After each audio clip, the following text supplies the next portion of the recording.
আপনার নামটা বলেন। সমাপ্তি। সমাপ্তি। বয়স? 22। ওকে, সমাপ্তি, আপনি কেন মনে করলেন যে আজকে এই ধরনের সিক্রেটস নিয়ে লাখ লাখ মানুষের সামনে নিজেকে হাজির করা, এর প্রয়োজনটা আসলে কি?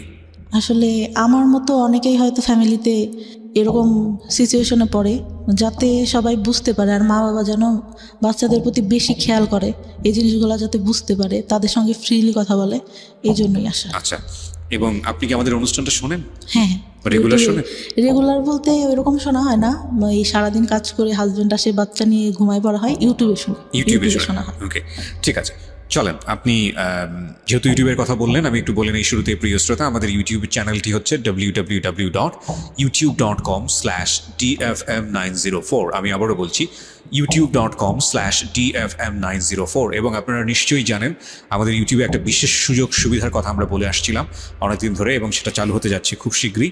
সেটা হচ্ছে অনুষ্ঠান চলাকালীন সময়ে একই সাথে আপনি ইউটিউবে একই সময়, অর্থাৎ রাত 11টায় আমাদের রেডিওতে অনুষ্ঠান শুরু হয়, ইউটিউবে 11টার সময় আমরা অনুষ্ঠানটা চালিয়ে দেব, এবং যেভাবে আপনি রেডিওতে শুনতে পান সেভাবেই আপনি ইউটিউবে শুনতে পাবেন। এবং ইউটিউবে একটু মানে ইউটিউবের লিসনার যারা, তারা আমাদের রেডিও লিসনারদের চেয়ে একটু এগিয়ে থাকবে।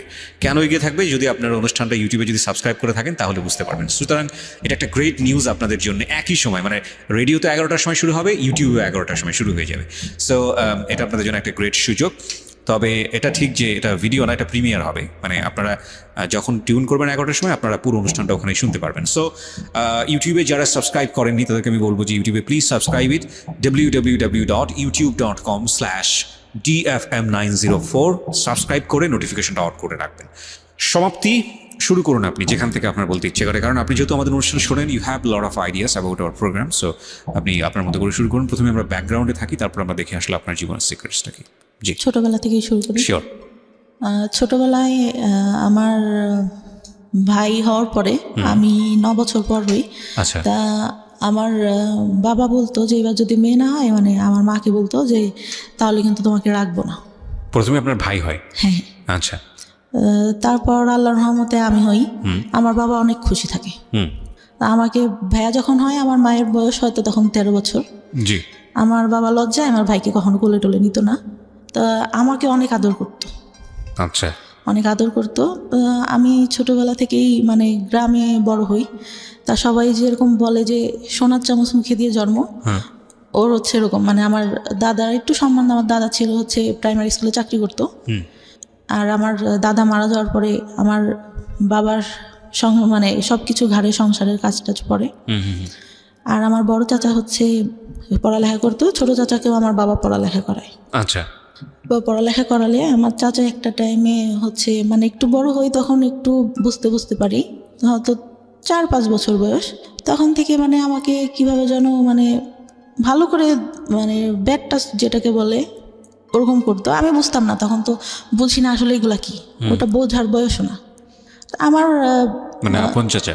হ্যাঁ, আপন চাচা, ছোট চাচা। ওকে। আমি তখন অতটা বুঝি না। আমার ঘুম আসানোর সময় বা দেখা গেছে পড়তে বসানোর সময় করতো, আমি বুঝতাম না যে আসলে এগুলা কি, কেন করতেছে। ওকে।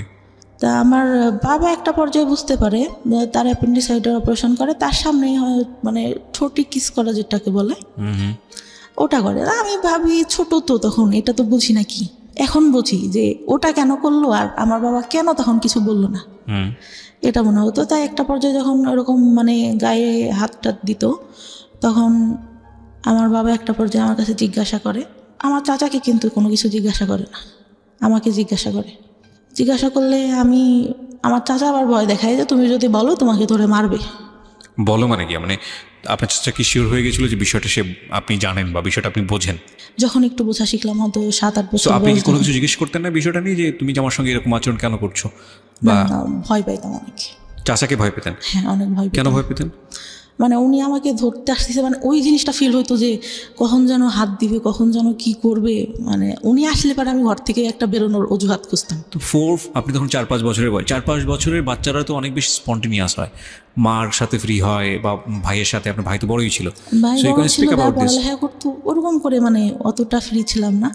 তো বাবা বিষয়টা জানার পরে আপনাকে প্রশ্ন করে? হ্যাঁ, তখন হয়তো 7-8 বছর বয়স হবে। তখন 3-4 পড়ি হয়তো। আচ্ছা, তা আমি মানে বলি যে না, তা বলে আমি তো দেখছি। আমি বললাম, আমি তখন কথা বলি না কোনো। তাহলে আমি কি তোর চাচার কাছে জিজ্ঞাসা করবো? আমি বলি যে সেটা তুমি জানো। তা সে জিজ্ঞাসা করে কিনা জানি না, আমার চাচা জিজ্ঞাসা করে তুমি কি তোমার আব্বুরে কিছু বলছো? আমি তখন আমার বাবা আবার বলে যে আমি তোরা জিজ্ঞাসা করছি, তুই এটা তোর চাচার বলবি না। আমি বলি না, বলি নাই কিছু। আর আচ্ছা ঠিক আছে। রাতে ঘুমাই থাকতাম, আমার দাদির সঙ্গে শুইতাম। সে রাতে উঠে এসে আমার গায়ে মানে টাচ করতো। আপনার দাদির সঙ্গে আপনি ঘুমোতেন, চাচা এখানে থাকবে কেন? অন্য রুমে থাকতো, রাতে যখন সবাই ঘুমাই যেত তখন উঠে আসতো। তো ভয়ঙ্কর বিষয়গুলো। এবং আপনি কিছু বলতেন না? কি বলবো, কি মানে তখন তো এটা বুঝি না ভাই, শুধু টাচ করতো তো। বাট আপনার তো ভয় লাগা উচিত। মানে আমি জানি না, আমি প্রশ্নগুলো আমার আসছে বলে আমি করছি। আমি অতটুকু বয়সে যতটুকু সোরা পড়তাম, যতটুকু যার কাছ থেকে শুনছি যে এই দোয়া পড়লে রাতে কোনো খারাপ কিছু হবে না বা কোনো কিছু কেউ করতে পারবে না, আমি ওইটা পড়ে ঘুমাতাম যে হয়তো আজকে কিছু হবে না, কিন্তু সেই জিনিসটাই হতো। ওকে, আপনি বলেন। হ্যাঁ, আমার অনেক কথাই বলার আছে। আমি বহুবার বলেছি এবং আমি আবারও বলছি যে রেডিও ইন্ডাস্ট্রিতে আমি যেই সব বিষয়গুলো নিয়ে কাজ করেছি লাস্ট 10 ইয়ার্সে, তার মধ্যে এই যে চাইল্ড সেক্সুয়াল অ্যাবিউজ, এই অ্যাবিউজের উপরে যে যারা এরকম ঘটনার মুখোমুখি হয়েছেন তাদেরকে ফ্রন্টলাইনে নিয়ে এসে তাদেরকে স্পিক আউট করা, বলানো তাদের মুখ দিয়ে, এই সাহসটা আমি দুর্দান্তভাবে দেখিয়েছি। সেটার জন্য আমাকে নিয়ে অনেকেই সমালোচনাও করেন, অনেক বাজে বাজে কথাও বলেন, অনলাইনে বলেছেনও। সেগুলো দেখে আমি কান তুলিনি এই কারণে অনেকে মনে করেন যে এই ধরনের কথা রেডিওতে আসা উচিত না। অনেকে মনে করে যে এটা এক ধরনের বেহায়াপনা। অনেকে মনে করে ঘরের কথা ঘরেতেই রেখে দেওয়া উচিত। আমি মনে করি এটা একটা ঘায়ের মতো, পচা ঘা, নোংরা একটা ঘা। এই ঘাটাকে যত বেশি ঢেকে রাখা হবে, এই ঘাটা তত বেশি ছড়াবে এবং এটা একসময় ক্যান্সার হয়ে যাবে। আমাদের এখন বলার যুগ। কোনো অন্যায় হলে আমরা স্পিক আউট করি এবং আমরা মনে করি এই স্পিক আউটটা একটা সময় অন্যায়টাকে ইরেজ করে দেবে। হ্যাঁ, অবশ্যই চাইল্ড সেক্সুয়াল অ্যাবিউজ এটা সারা দুনিয়াতেই, শুধু বাংলাদেশে না, সারা দুনিয়াতেই ভয়াবহ রকমের একটা প্রবলেম। আপনি কল্পনাও করতে পারবেন না একটা শিশু কার দ্বারা শারীরিকভাবে নির্যাতনের শিকার হতে পারে। সেটা ব্লাড কানেক্টেড থেকে শুরু করে ব্লাড কানেকশনের বাইরে বিভিন্নভাবে এগুলোকে বিভিন্নভাবে আমাদের সামনে এখন নিয়ে আসা হচ্ছে মানুষকে সচেতন করার জন্য। আমি বেস্ট বাংলাদেশের এখন পর্যন্ত যতগুলো এনজিও বা বিজ্ঞাপনী সংস্থা যাই বলুন এখন যারা কাজ করেছে, তার মধ্যে একটা লাইন আমার কাছে মনে হয়েছে, আমি অনেকবার বলেছি রেডিওতে, এখনও বলছি, যে বেস্ট মনে হয়েছে এটাকে স্টপ করার জন্য। সেটা হচ্ছে শিশুকে তার শরীরের সীমানা বোঝান। শিশুকে মানুষ আদর করবে, এটাই স্বাভাবিক, কিন্তু কোনটা গুড টাচ, কোনটা ব্যাড টাচ, এবং ব্যাড টাচ হলে সেটা নিয়ে স্পিক আউট করা, ব্যাড টাচ হলে প্যারেন্টসদের কাছে গিয়ে বলা, ব্যাড টাচ হলে এমন কাউকে গিয়ে সেটা বলা যিনি অ্যাকশনে যেতে পারেন, এবং যদি সেটা না হয় তাহলে সে কোথায় যেতে পারে, এই বিষয়গুলো নিয়ে কথা বলা। এটি স্কুলে বলা প্রয়োজন, এবং নট অনলি দিস, স্কুলে শুধুমাত্র না, ফ্যামিলিতে বলা প্রয়োজন। এবং বলার জায়গা থেকে আপনি কিছু করতে চাচ্ছেন, শিওর, এবং বলার জায়গাটা থেকে আমার মনে হয় তারা একটা নির্ভরতার জায়গা ক্রিয়েট করার প্রয়োজন। সো এটা নিয়ে আমি বহুবার রেডিওতে বলেছি এবং আজকের এই স্টোরিটা হয়তো সেদিকেই যাচ্ছে। আমরা একটু ওয়েট করি, সামনের দিকে একটু আগাই, কারণ আমি জানি যে আজকের এই সমাপ্তির গল্পের মধ্য দিয়ে বাংলাদেশের অনেক মেয়ে নিজেদের শৈশব খুঁজে পাবে। আমি ডেফিনেটলি শিওর, কারণ এগুলোর উপর যারা কাজ করেন তাদের যেই পার্সেন্টেজ, মানে তারা যেসব পরিসংখ্যান আমাদের সামনে তুলে ধরে, সেটা কিন্তু রীতিমতো ভয়াবহ। আমরা নারী শিক্ষা নিয়ে কাজ করেছি, আমরা শিশুর পুষ্টি নিয়ে কাজ করেছি সরকারি তরফ থেকে, আমরা যেটা বলছি, এবং এগুলোতে আমাদের যে অর্জন সাউথ এশিয়ার মধ্যে, এটা মাইল ফলক সারা বিশ্বের কাছে, মাইল ফলক লাস্ট 10 ইয়ার্সে। এবং আমাদের এখন কাজ করা উচিত শিশুর পরিপূর্ণ মানসিক বিকাশ নিয়ে, এবং এখানে সরকারের যেরকম পৃষ্ঠপোষকতা প্রয়োজন, একইভাবে বেসরকারি পর্যায়ে যৌথভাবে কাজ করা প্রয়োজন। শিশু নারী হোক কিংবা পুরুষ হোক, মানে আমি যেটা বোঝাচ্ছি, ছেলে হোক কিংবা মেয়ে হোক, এই জায়গাটায় আমাদেরকে অবশ্যই এখন এনশিওরিটি দিতে হবে যে তার যেন একটা নিরাপত্তা বলয় থাকে। কারণ এটা যে কত ভয়ানক একটা ব্যাপার একটা শিশুর মানসিক বিকাশের জন্যে, এটা যে তাকে কোথায় নিয়ে যেতে পারে আপনি চিন্তাও করতে পারবেন না। অথচ আমরা এই বিষয়গুলো যুগের পর যুগ ধরে আমরা অ্যাভয়েড করেছি, আমরা চুপচাপ থেকেছি। আমরা যখনই স্পিক আউট হয়েছে কেউ মুখ বন্ধ করে দিয়েছি, এবং সেটা শুধু পরিবারে না, এটা মিডিয়ার ক্ষেত্রেও হয়েছে। সো এই বিষয়গুলো নিয়ে আমি অনেক বেশি লাউড ছিলাম এবং সেই জন্য অনেক ধরনের হ্যারাসমেন্টের মধ্যেও যেতে হয়েছে। ফাইন, ইস লেস ওকে, চেঞ্জ আনতে গেলে কিছু না কিছু হ্যারাসমেন্ট শিকার হতেও হয়। ওকে, বলুন তারপর যেখানে আপনি ছিলেন, যে চাচার বিষয়টা বলছিলেন, তারপর ওরকম হতে থাকে। আমি স্কুলে অনেক পড়ালেখা অনেক ভালো ছিলাম, আচ্ছা অনেক ভালো ছিলাম বলতে 2-3 রোলের মধ্যে সবসময় থাকতো। আচ্ছা, আমি একটা জিনিস যেটা বুঝলাম, আপনার বাবা বিষয়টা জানলো এবং সে বললো যে চাচাকে না বলতে, না বলতে, এবং আপনি সেটাই করলেন। হ্যাঁ। এবং আপনি ধারণা করেছিলেন বাবা যেহেতু বিষয়টা জানে সুতরাং এটার একটা প্রতিকার বা কোনো একটা কিছু হবে, সেটা তখন হয়নি। না, ওকে, তারপর? পড়ালেখা অনেক ভালো থাকে, কিন্তু যখন মানে বুঝতে শিখলাম তখন পড়ালেখা থেকে মানে আমি কেমন যেন হয়ে যাই। মানে পড়ি কিন্তু আমি মানে সেরকম করে পড়ালেখা হচ্ছে না। আচ্ছা, মানে কনসেন্ট্রেশন যায় না, নাকি আগ্রহ থাকে না, কোন কোথায় সমস্যা? পড়ালেখা করি কিন্তু টেনশন ভেতরে কাজ করে, ভালো লাগে না। সবাই যেরকম অন্য পাশে দেখতেছি, অন্য ছেলে মেয়েরা যেভাবে বড় হচ্ছে, ওদের লাইফে কোনো ঝামেলা নেই, আমার কেন এত সমস্যা, এটা মনে হতো। আর ক্লাস 5 থেকে ভালো রেজাল্ট হয়, তখন যখন 6-এ উঠি তখন থেকে পড়ালেখাটা ডাউন হতে থাকে আস্তে আস্তে। ওকে। আর তখন আমি রিলেশন বলতে আমার ফ্রেন্ডরা রিলেশন করতো ক্লাস 5-এ। তখন আমি বলি যে তোরা রিলেশন করিস, এটা কেন, এতটুকু বয়সে মানুষ রিলেশন করে? তা একটা ছেলে আমাকে পছন্দ করতো, আমাদের থেকে উপরে পড়তো, আমার খালাতো ভাইদের সঙ্গে পড়তো। তা আমি বলি যে ওরা বলতো যে তোর এই ছেলেটার সঙ্গে রিলেশন করাই দিব। আচ্ছা, আমি বলি আমি তো ওনাকে পছন্দ করি না, কেন রিলেশন করবো? আমার খালাতো ভাইয়ের সঙ্গে আমার একটা বান্ধবী রিলেশন করতো, ওরা সবসময় খেপাইতো আমাকে। তা আমি বলতাম যে না, আমি কখনো করবো না। ওরকম বলতে বলতে আমি বললাম যে আমার একটা ভাইয়ের সঙ্গে সম্পর্ক আছে, মিথ্যা কথা যেটা বলি যে সম্পর্ক আছে। পরে বলতে বলতে মানে ওই ভাইয়াটা থাকতো ওর মামার বাড়িতে। তা একটা সময় ভালো লেগে যায়, ওই সময় তো ভাইয়া বুঝি না যে রিলেশনটা কী জিনিস। ওই ছবিতে দেখতাম পছন্দ করতেছে, দেখা হচ্ছে, কথা বলছে, এটাই। আচ্ছা। পরে কিন্তু তার মধ্যেও কিন্তু কন্টিনিউ আমার চাচা যখন বাড়িতে আসতো, তার মধ্যে একটা কথা ভুলে গেছি, আমার চাচা মানে মেন্টালি সমস্যা হয়। আচ্ছা।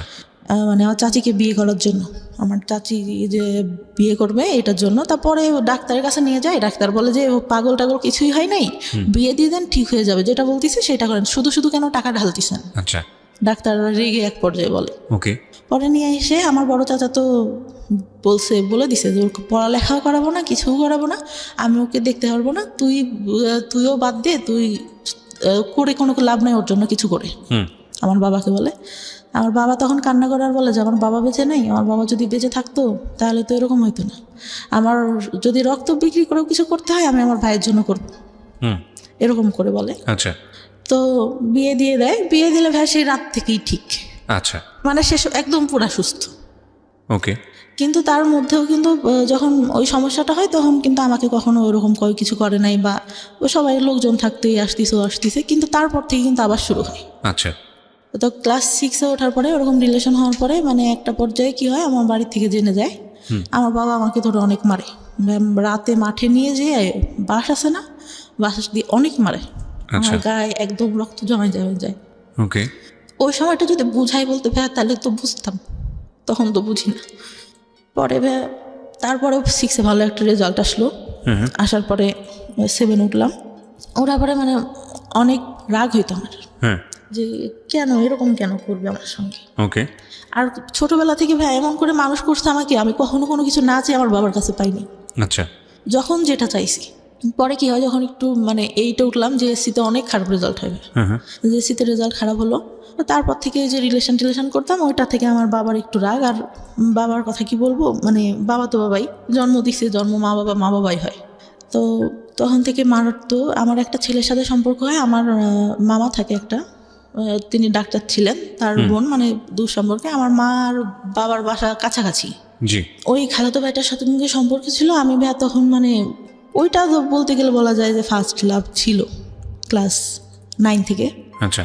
তো আমি অনেক মানে ওনার ইমোশনাল হয়ে যাই, ওই বয়সে যেটা হওয়ার কথা। আচ্ছা।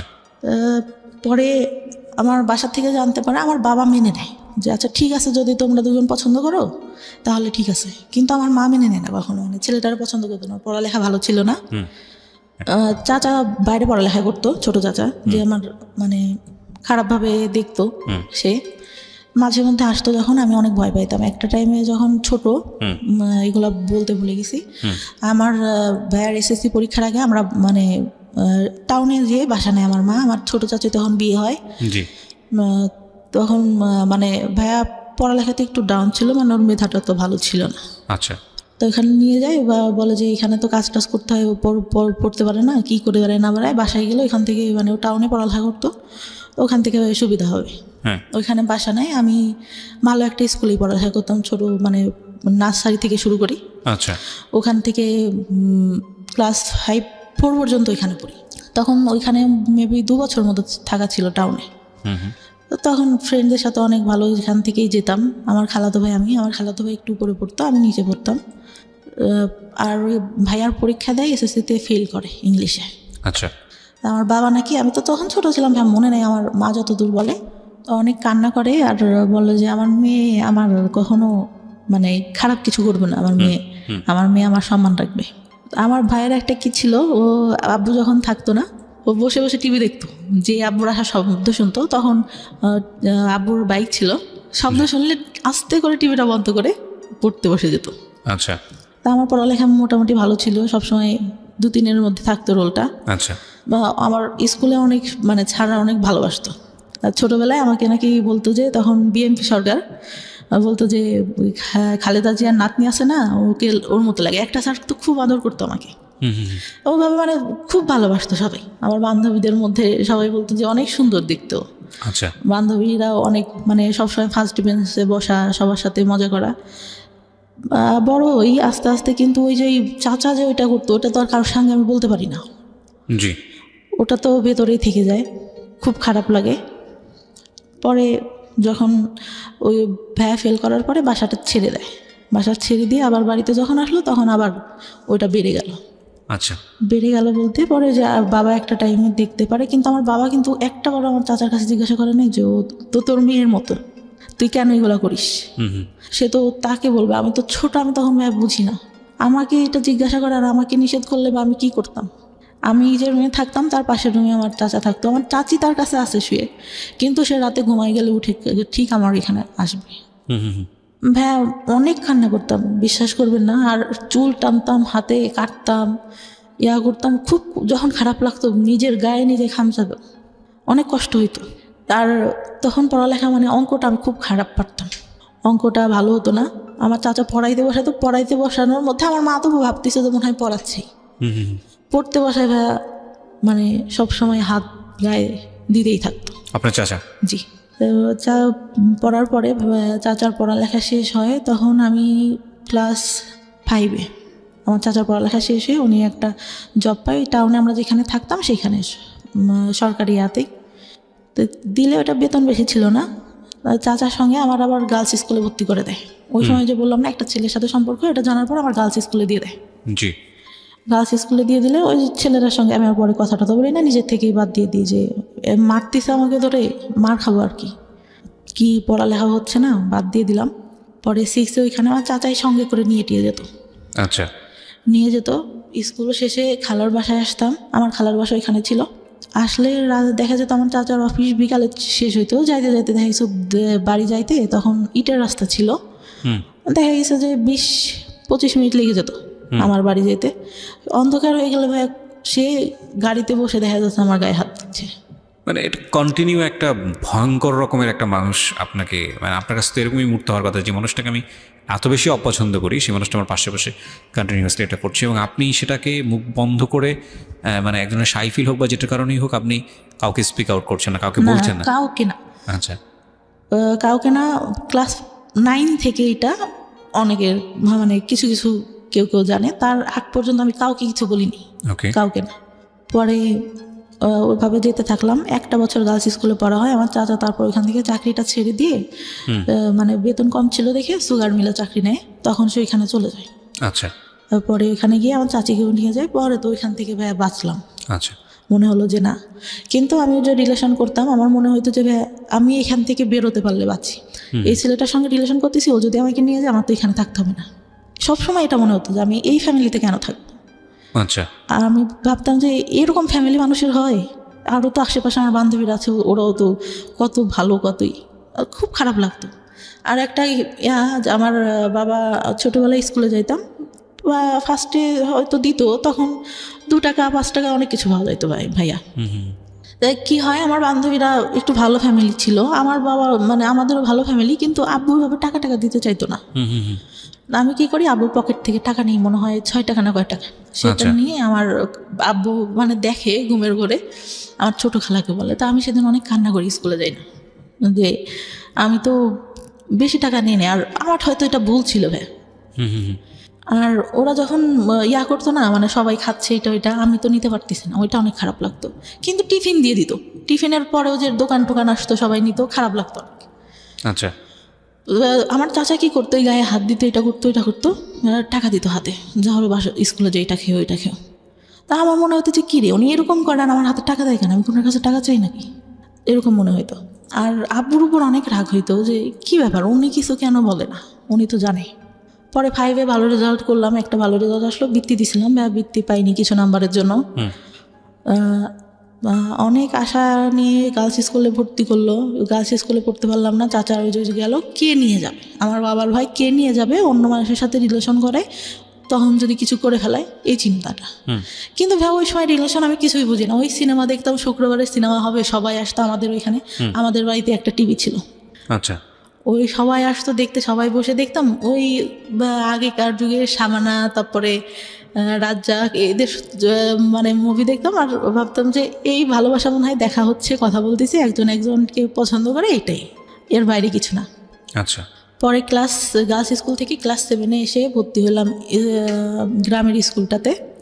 ওইখানে ছেলেমেয়েরা সবাই একসঙ্গে, আমার বান্ধবীরা প্রেম করতো, এই করতো সেই করতো। আমি ভাই কোনোদিনও স্কুলে প্রেম করি নাই, কেন জানি না। আমার স্কুলের ছেলেদের একসাথে পড়তেছি, ভাইয়ের মতো, ফ্রেন্ডের মতো, ওদের সাথে প্রেম করবো না, আমার এটা কখনো মাথায় আসতো না, কেন প্রেম করবো বাইরে। পরে ওই আমার ক্লাস 7 যায়, আমার চাচা মাঝে মধ্যে তখন বাড়িতে আসতো ছুটিতে। আবার দেখা গেছে ওই চিনির মিলে চাকরি পাওয়ার পর ওনাদের তো কোয়ার্টার দেয়, ওইখানে যাইতাম, অনেক সুন্দর ছিল ভাই কোয়ার্টার গুলা, যাইতাম, অনেক ভালো লাগতো দেখতে, অনেক গোলাপ ফুল, আমি ছোটবেলা থেকে ফুল অনেক পছন্দ করি, ফুল গাছ নিজে এনে এনে লাগাতাম, ওই 5-6 টাকা দিয়ে ফুল গাছ কিনতে পাওয়া যেত, ওইগুলো এনে লাগাতাম, অনেক পছন্দ করতাম। ওইখানে গেলে অনেক ভালো লাগতো আমার, অনেক ফুল, গোলাপ ফুল ধরে ধরে আছে অনেক কালারের, এই ফুল ওই ফুল, অনেক ভালো লাগতো।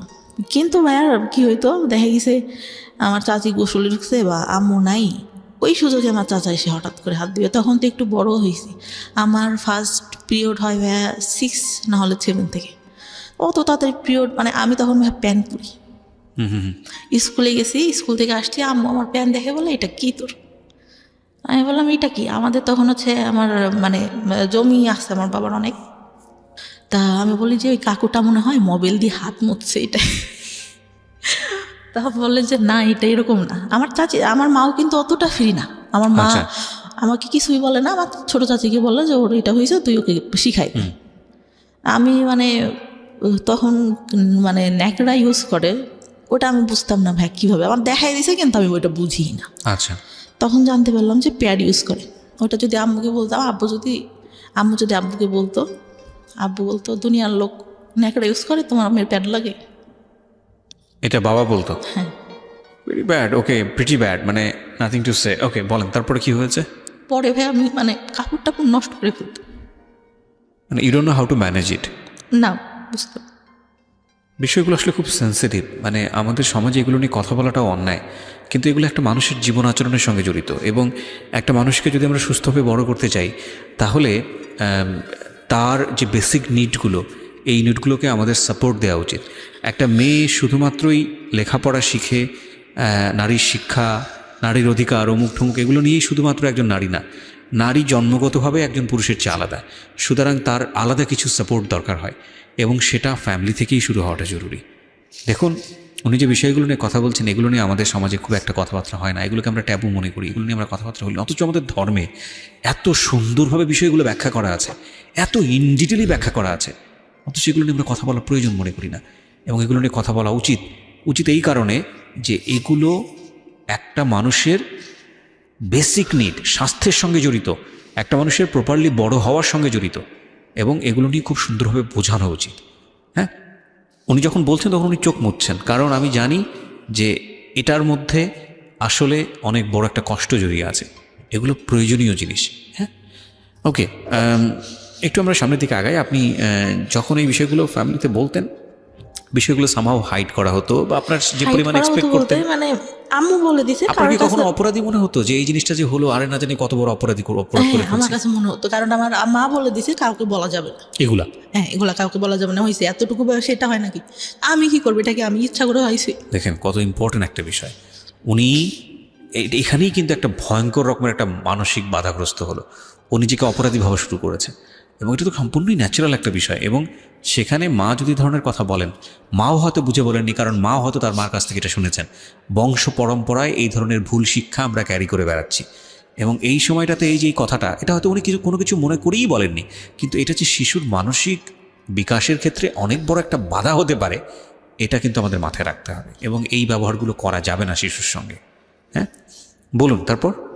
তারপর আমার চাচিকে বলে, আমার চাচি কি করে সারা এলাকা ধরে এর কাছে যে গল্প করে, ওর কাছে যে গল্প করে, সবার কাছে ছাড়াই দেয় এই বিষয়গুলো নিয়ে। এই বিষয়গুলো নিয়ে। আচ্ছা, পরে কি হয়, মানে কেউ দেখলে আমার দেখতে হাসে, তা আমার তো ওইটা অনেক খারাপ লাগে যে কেন হাসতেছে বা এটা কেন।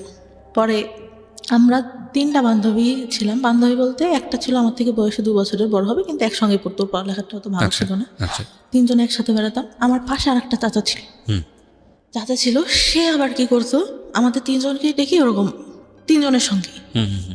আমার খারাপ লাগতো, কি ব্যাপার আমার সঙ্গেই কেন এরকম হচ্ছে, আমি কেন। আর আমি ছোটবেলা থেকে যেরকম দেখতেছেন অতটাই আছিলাম না, কিন্তু লম্বা হাইটে যারা 2-3 বছরের বড় তাদের থেকে লম্বা টম্বা ছিলাম, ছিলাম। তো ওরা মানে আমার দিকে সবার নজর, কেন জানি না। আর মানে সবাই বলে যে বড় হওয়ার পরে যতটুকু জানছি, আমার ওই যে বললাম শেষে লাস্ট যে বয়ফ্রেন্ডের সাথে সম্পর্ক ছিল, আমাদের গোষ্ঠী আর ওদের গোষ্ঠী আলাদা, একই এলাকাতে। ওরা বলা বলি করতো যে তোমাদের গোষ্ঠীর মানে লোকদের ইয়াটাই খারাপ, সবাই একই রকম। মানে এটা সত্যি কথা ভাই, প্রত্যেকটা লোক মানে যতদূর জানি, এখন যতদূর জানছি, পাশের একটা চাচা, আমার দাদারা ছিল 3 ভাই, তার ছেলে, বড় দাদার যে ছেলেগুলা, ঠিক আছে, এগুলো বলা বলি করতে হবে, আপনি এত ইনডিটেইলি জানেন না, হয়তো বিষয়গুলো নিয়ে আমরা খুবই আসলে বলতে পারবো না। হ্যাঁ, খারাপ ছিল, মানে যাই হোক আপনাদের সবাই এই সম্পর্কে আর লোকজন আজে বাজে কথা বলতো, এটুকুই এনাফ। ওকে, তারপর? মানে বলতো গোষ্ঠীটাই ভালো না, গোষ্ঠীর লোকজনই ভালো না, এরকম বলতো। তারপর ওরকম হওয়ার পরে আমার যখন ওইরকম হলো, পরে আমি তো খেললে ওই যদি চাচাকে দেখতাম, ভয় দিতে ওইখান থেকে সরে যেতাম। আচ্ছা, যে কি করবে, আবার ডাকবে কিনা। আচ্ছা। সবাই গাছ উঠতে পারতো, আমি গাছ উঠতে পারতাম না, আমার খুব আফসোস লাগতো। ছোট একটা গাছ ছিল, এটা উঠতে পারতাম, তাছাড়া উঠতে পারতাম না। জি। আর সবাই মানে আমাদের ফ্যামিলিটা যেহেতু সব ইয়ার থেকে একটু ভালো ছিল, সবাই আমাদের ওইখানে আসতো, আর আমার বাবা এইটা ওইটা কিনে দিত, খাইতাম। তা সবাই ওইটার জন্য আসতো মানে আমাকে সবাই খেলবে। আর এত বোকা ছিলাম ভাই, বিশ্বাস করবেন না, ভালো ভালোটা সবাইকে দিয়ে দিতাম, নিজে না খেয়ে। এখন পর্যন্ত এই অভ্যাসটা আছে। তা যখন 6 থেকে গার্লস স্কুল থেকে 7 আবার এখানে এসে ভর্তি হলাম, বান্ধবীরা প্রেম করে, এই করে সেই করে, আমার খুব খারাপ লাগে, স্কুলে কেন এটা করবো, আবার স্যাররা দেখা যাচ্ছে ওইটা নিয়ে খারাপ খারাপ কথা বলতেছে, তো খারাপ লাগে। তারপরে আমি স্কুলে যাই, যখন পিরিয়ড হতো তখন স্কুলে যাইতাম না ভাইয়া, কারণ আমি ক্যারি করতে পারি না ওটা, আমি কাপড় নোংরা করে ফেলতেছি। আচ্ছা, এই সময় আপনার মা আপনাকে কোনো সাপোর্ট দিত না? না, মা টাকা পাবে কোত্থেকে, মা ওই যে হাঁস মুরগি একটু পালতো, ওইটা দিয়ে দেখা গেছে এইটা ওইটা করতেছে সংসারে। আমার বাবা কেমন ছিল, এই বাজার করতেছে, এই করতেছে, লোকজন আসতেছে, আহামরি কেনা কিনতেছে, কিন্তু সংসারে কি দরকার হইলো, ওটা নিয়ে তোর কোনো মাথা ব্যথা নেই। তখন স্কুলে যাইতাম না, তখন আমার মায়ের উপর আমার বাবা অনেক গালাগালি করতো যে কি পড়ালেখা করে না, স্কুলে যায় না, এই বছরে কয়দিন স্কুলে যায়, কয়দিন যায় না। পরে তখনও ভালো রেজাল্টে আসতে হয়, কিন্তু যখন চাচা ওই যে চাকরি পাইলো আসতো, তখন ওই যে গায়ে হাত টাত দিত, তখন তো একটু বড়, যখন পিরিয়ড হয় তারপর থেকে তো বুঝি, অনেক কিছুই বুঝি, শুনি, বান্ধবীরাও বলে, আবার বড় যে আপুগুলা ছিল ওরাও বলে, তখন বুঝি। তখন আসলে ওইটা মাথার মধ্যে কাজ করে যে এইটা কি করতেছে আমার সঙ্গে কেন, তখনও কিছু বলতে পারি না। 8 থেকে রেজাল্ট খারাপ হলো, চাচা তো ওই যে মাঝে মধ্যে আসতো। 9-এ যখন উঠি তখন আমার ওই যে খালাতো ভাই আছে একটা, মানে চাস্তম আমার বোনের ছেলে, জি, ওর সঙ্গে আমার রিলেশন হয়। রিলেশন হলে একটা পর্যায়ে মানে চলতে থাকে, আমি অনেক সিরিয়াস হয়ে যাই। তা আমি বলতাম ভাই আপনি কি সিরিয়াস, আপনি করে বলতাম তখন। তা বলতো সিরিয়াস ছিলাম না, এখন হই। তা আমার মানে অনেকের কাছে আমি নাম্বার দিয়ে, আমার বড় আপুরা যারা ছিল বলতাম যে পরিচয় না দিয়ে কথা বলবা, দেখবা যে আসলে আমাদের ভালোবাসে না তোমাদের সাথে কথা বলতে চাই। ভাই কী করতো, ওরা যেই ফোন দিত ও কথা বলে দেখা করার জন্য পাগল হয়ে যেত, আচ্ছা, যে আমি তোমার একবার দেখবো, তুমি এখানে দেখা করো। পরে বয়ফ্রেন্ডের যখন দেখলাম যে উনি আমার প্রতি সিরিয়াস না, অনেক মেয়ের সঙ্গেই কথা বলে, এর সাথে সম্পর্ক করতেছে, ওর সাথে যে ফোন দেয় তার সঙ্গেই, একটা পর্যায়ে আমি কী করলাম, নিজের থেকে বাদ দিয়ে দিলাম। হ্যাঁ, বাদ দেওয়ার পরে কিন্তু এতটা মানে করি, আমি ঘুমের ওষুধ খাইতাম, আমার ঘুম আসতো না, ঘুমের ওষুধ খাইতাম আর খুব খারাপ লাগতো। তার মধ্যে আমার যে মা আছে, আমাদের চাচা আসতো, তা কী হয়, একটা বার আমার মা বলে যে তুই ওর সাথে সম্পর্ক করিস, আমি তো বলছি যে তুই ওর সাথে কথা বলার দরকার নেই। আমার দাদির ফোন ছিল, দাদির ফোন দিয়ে কথা বলতাম। পরে আমি কি করি বলো, যে তোর বাবার কাছে বলবো। বাবা তো জানতো, কিন্তু মানে কি বলবে, আমি অনেক ভয় পেয়ে যাই। আচ্ছা, ভয় পেয়ে যায় যে আমার চাচা এরকম এইটাই তো কিছু বলে না, আবার এইটা নিয়ে দেখা গেলো কি বলবে। আমার মায়ের আবার একটা সমস্যা ছিল, কিছু হইলে আমার বাবাকে বলতো। আচ্ছা। আমি একবারে 40টা ঘুমের ওষুধ খাই ওই ক্লাস 9-এ থাকা অবস্থায়? ক্লাস 9-এ থাকা অবস্থায়। মানে কি আপনার প্ল্যান ছিল যে আপনি সুইসাইড করবেন? সুইসাইড করবো। ওকে। খেলে তখন মানে আমার পরীক্ষা তার 3 দিন পর, 2 দিন পর, আচ্ছা, ক্লাস 9-এর। পরে আমি মানে দরজাটা যে লাগাবো, আমার এটা মনে নেই, আমি বিছানার উপর দিয়ে শুয়েছি, আমি মানে ঘুমাই গেছি নাকি আমি জানি না, কিছু বলতে পারি না। পরে নাকি যতদূর শুনছি, আমার যতদূর, আমাদের এই কাজের ছেলেটা আম্মু যতদূর বলছে, আর বাবা উঠাই নিয়ে আসে। শুধু আমার মনে আছে আমার বাবা আমাকে মারছে, এতটুকু মনে আছে, যে অনেকগুলা থাপ্পড় মারে আমার মুখে। ওকে। মানে ঘুমের মধ্যে আমার শুধু অতটুকুই স্মরণ আছে। আমি নাকি অনেক বমি করি ভাইয়া, আচ্ছা, বমি করি। আমার 4-5 দিন পর্যন্ত কোনো ছিল না, আমি জামাটা চেঞ্জ করবো এটাও করতে পারতাম না। গোসল খাওয়া সব আম্মা দাদি ধরে করাইতো। পরে আমার বয়ফ্রেন্ডটার সাথে হয়ে যাওয়ার পর ক্লাস 10-এ যখন উঠলাম, আমি 9 থেকে অঙ্কে অনেক খারাপ রেজাল্ট করি। অঙ্কে মানে টেনে মনে হয় 34 না কত পেয়ে পাশ করি। আমার বান্ধবীরা অনেক হাসাহাসি করতো, আর আমার যে বয়ফ্রেন্ডটার সাথে সম্পর্ক ছিল ওরা জানতো। আরও ওই মাঝে কথা বলতাম, অনেক ছেলে ঘুরতো ভাইয়া, আর ওই ঘুমের ওষুধ খাইতাম, মানে প্রাইভেট পড়তে যেতাম, কেমন অ্যাবনর্মাল টাইপের হয়ে গেছিলাম আমি। পড়াচ্ছি মানে আমার কোনো খেয়াল নেই। স্যার বলতো যে কী ব্যাপার, তুমি খেয়াল করো না কেন, দেখলে তো পারো, অনেক ভালো পারো, দেখো না কেন। স্যার বলেন, আমি বাসায় যেয়ে দেখবো। স্যারটা অনেক আদর করতো। তা ওইভাবেই পড়ে অঙ্ক ভালো পারতাম না, হাসাহাসি করতে। আর ওই যে ছেলেগুলো প্রপোজ করতো ভাইয়া, ওরা কি মানে এরকম ছিল, কিছু না করলেও ভাইয়া কেন ছেলে মানুষ এরকম আমি জানি না, বলতো যে সব করছি, ওই মেয়েরা তো আমি সব করছি। আচ্ছা, ওকে। একটা ফুফাতো ভাই এরকম বলে, ওইটা আমি পরে আসি। তা ওইখান থেকে ক্লাস 9-এ ওরা হাসাহাসি করতো। তা আমার এত খারাপ লাগে যে কি আমি অঙ্ক ভালো পারি না। আমি স্যার, হিন্দু ছিল স্যারটা, আমার জীবনে আমি এত ভালো মানুষ দেখিনি। আমার ধর্মের না, যেহেতু আমি ইসলাম ধর্মের, আমার স্যার ছিল হিন্দু ধর্মের। একটু উনি প্রাইমারি স্কুলে চাকরি করতো। স্যারের কাছে বললাম, স্যার আমি তো অঙ্ক ভালো পারি না, আমাকে একটু যদি ভালো করে পড়াইতেন। তা বলে যে আচ্ছা ঠিক আছে, তুমি পাশে এসে বসবা, পার্টিতে বসাইতো, যে পাশে এসে বসবা, আমি তোমাকে, ওরা যা করে তার থেকে আমি উৎপাদক ভালো পারতাম না। আমি বললাম, স্যার উৎপাদকটা আমার একদম বাদ দিয়ে দেন, আমি এটা বুঝি না, একটা করলে আর একটা করতে হবে। এই দেখা গেছে আমার একটা কমন পড়ছে আর একটা কমন পড়তেছে না, তখন কি করবো? পরে স্যার এরকম করে আমাকে অঙ্ক করায়, আমি এসএসসিতে অঙ্কে আমার প্লাস আসে, আর কোনো কিছুতেই প্লাস আসে না। আচ্ছা। তার মধ্যে যে চাচা এসে অঙ্ক করতে দিত, অঙ্ক ভালো পারতাম না, পড়তে বসাইছে, যে কয়দিন আসতো উনি আমাকে পড়তে বসাবে, আর ওই যে ইন্টেনশনালি গায়ে হাত দিয়ে যাচ্ছে। এই অঙ্কের টিচার? না, আমার চাচা। ওকে। ওই যে আসতো মাঝে মধ্যে বাড়িতে, জি। অঙ্ক না পারলেই দেখা গেছে রাগারাগি করতেছে, আমি অনেক কাঁদতাম, আমি কিছু বলতাম না, অনেক কাঁদতাম। না, আমি বলতো তুই পড়িস না কেন, এই জন্য তো তোকে রাগ করে। আম্মু তো তখন কিছু জানে না। আমার তার মধ্যে আমার ছোট চাচার একটা বাচ্চা হয়, আমার ভাইটাকে আমি অনেক আদর করতাম, অনেক ভালো লাগতো। কী হয়তো, আমার ভাইটাকে করলে দিতে যে উনি আমার গায়ে হাত দিত। Very bad. আমার মনে হতো আমি মারা যাবো, আমি এই সংসারে কেন, এর থেকে যদি একটা গরিব ঘরেও জন্ম হইতো তাহলে মনে হয় এর থেকে মানুষ ভালো থাকে। কোন ক্লাসের ঘটনা এটা? আপনি যে ক্লাসের কথা বলছেন, যে ক্লাসে আপনার অঙ্ক করাচ্ছে? 9-এ। তখন পর্যন্ত আপনি মার সঙ্গে কেন বলছেন না এগুলো? আমি তখনও ভাইয়া যে মাকে বলতে হবে এটা কিভাবে নিবে, সে আমাকে বলে দিছে যে এইগুলা কাউকে, পিরিয়ডের কথাই বলে দিছে, কাউকে বলতে হয় না। এইটা বললে কি বলবে? ওকে। এটা বললে কি বলবে? তার মধ্যে কি আমার চাচাদের জমি জাতি নিয়ে অনেক মানে একটু ঝামেলা হয়। আমার ছোটো চাচাটাই সবসময় বেশিরভাগ ঝামেলা করে। বড় চাচাটা অনেক ভালো, উনি BCS ক্যাডার, প্রভাষক, এখন অনেক ভালো মানে চাচা ছোটোবেলা থেকে অনেক ঈদে প্রত্যেকবার জামা কিনে দেবে, আর আমাকে বলতো আমার হলুদ পরি। আমাকে ছোটো বড় চাচা বলতো, আমার বড় চাচা। বড় চাচা, আচ্ছা। অনেক আদর করতো। আমি চিন্তা করতাম চলে যাব, কিন্তু তখন চিন্তা করতাম যে আমার ভাই, আমার সবাই অনেক ভালোবাসে, আমি চলে গেলে তো মানুষের মন থাকবে না। আর নাম ডাক আছে যেহেতু ফ্যামিলির একটা।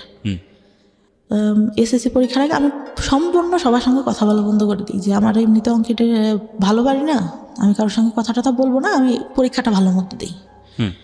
তো পরীক্ষাটা দিই, পরীক্ষা দেওয়ার পরে আসলো এই কোনো রকমে মানে পাশ করলাম, ভালোই মোটামুটি একটা রেজাল্ট আসলো। আসার পরে আমি মানে বাইরে ভর্তি হওয়ার ইচ্ছা আমার অনেক।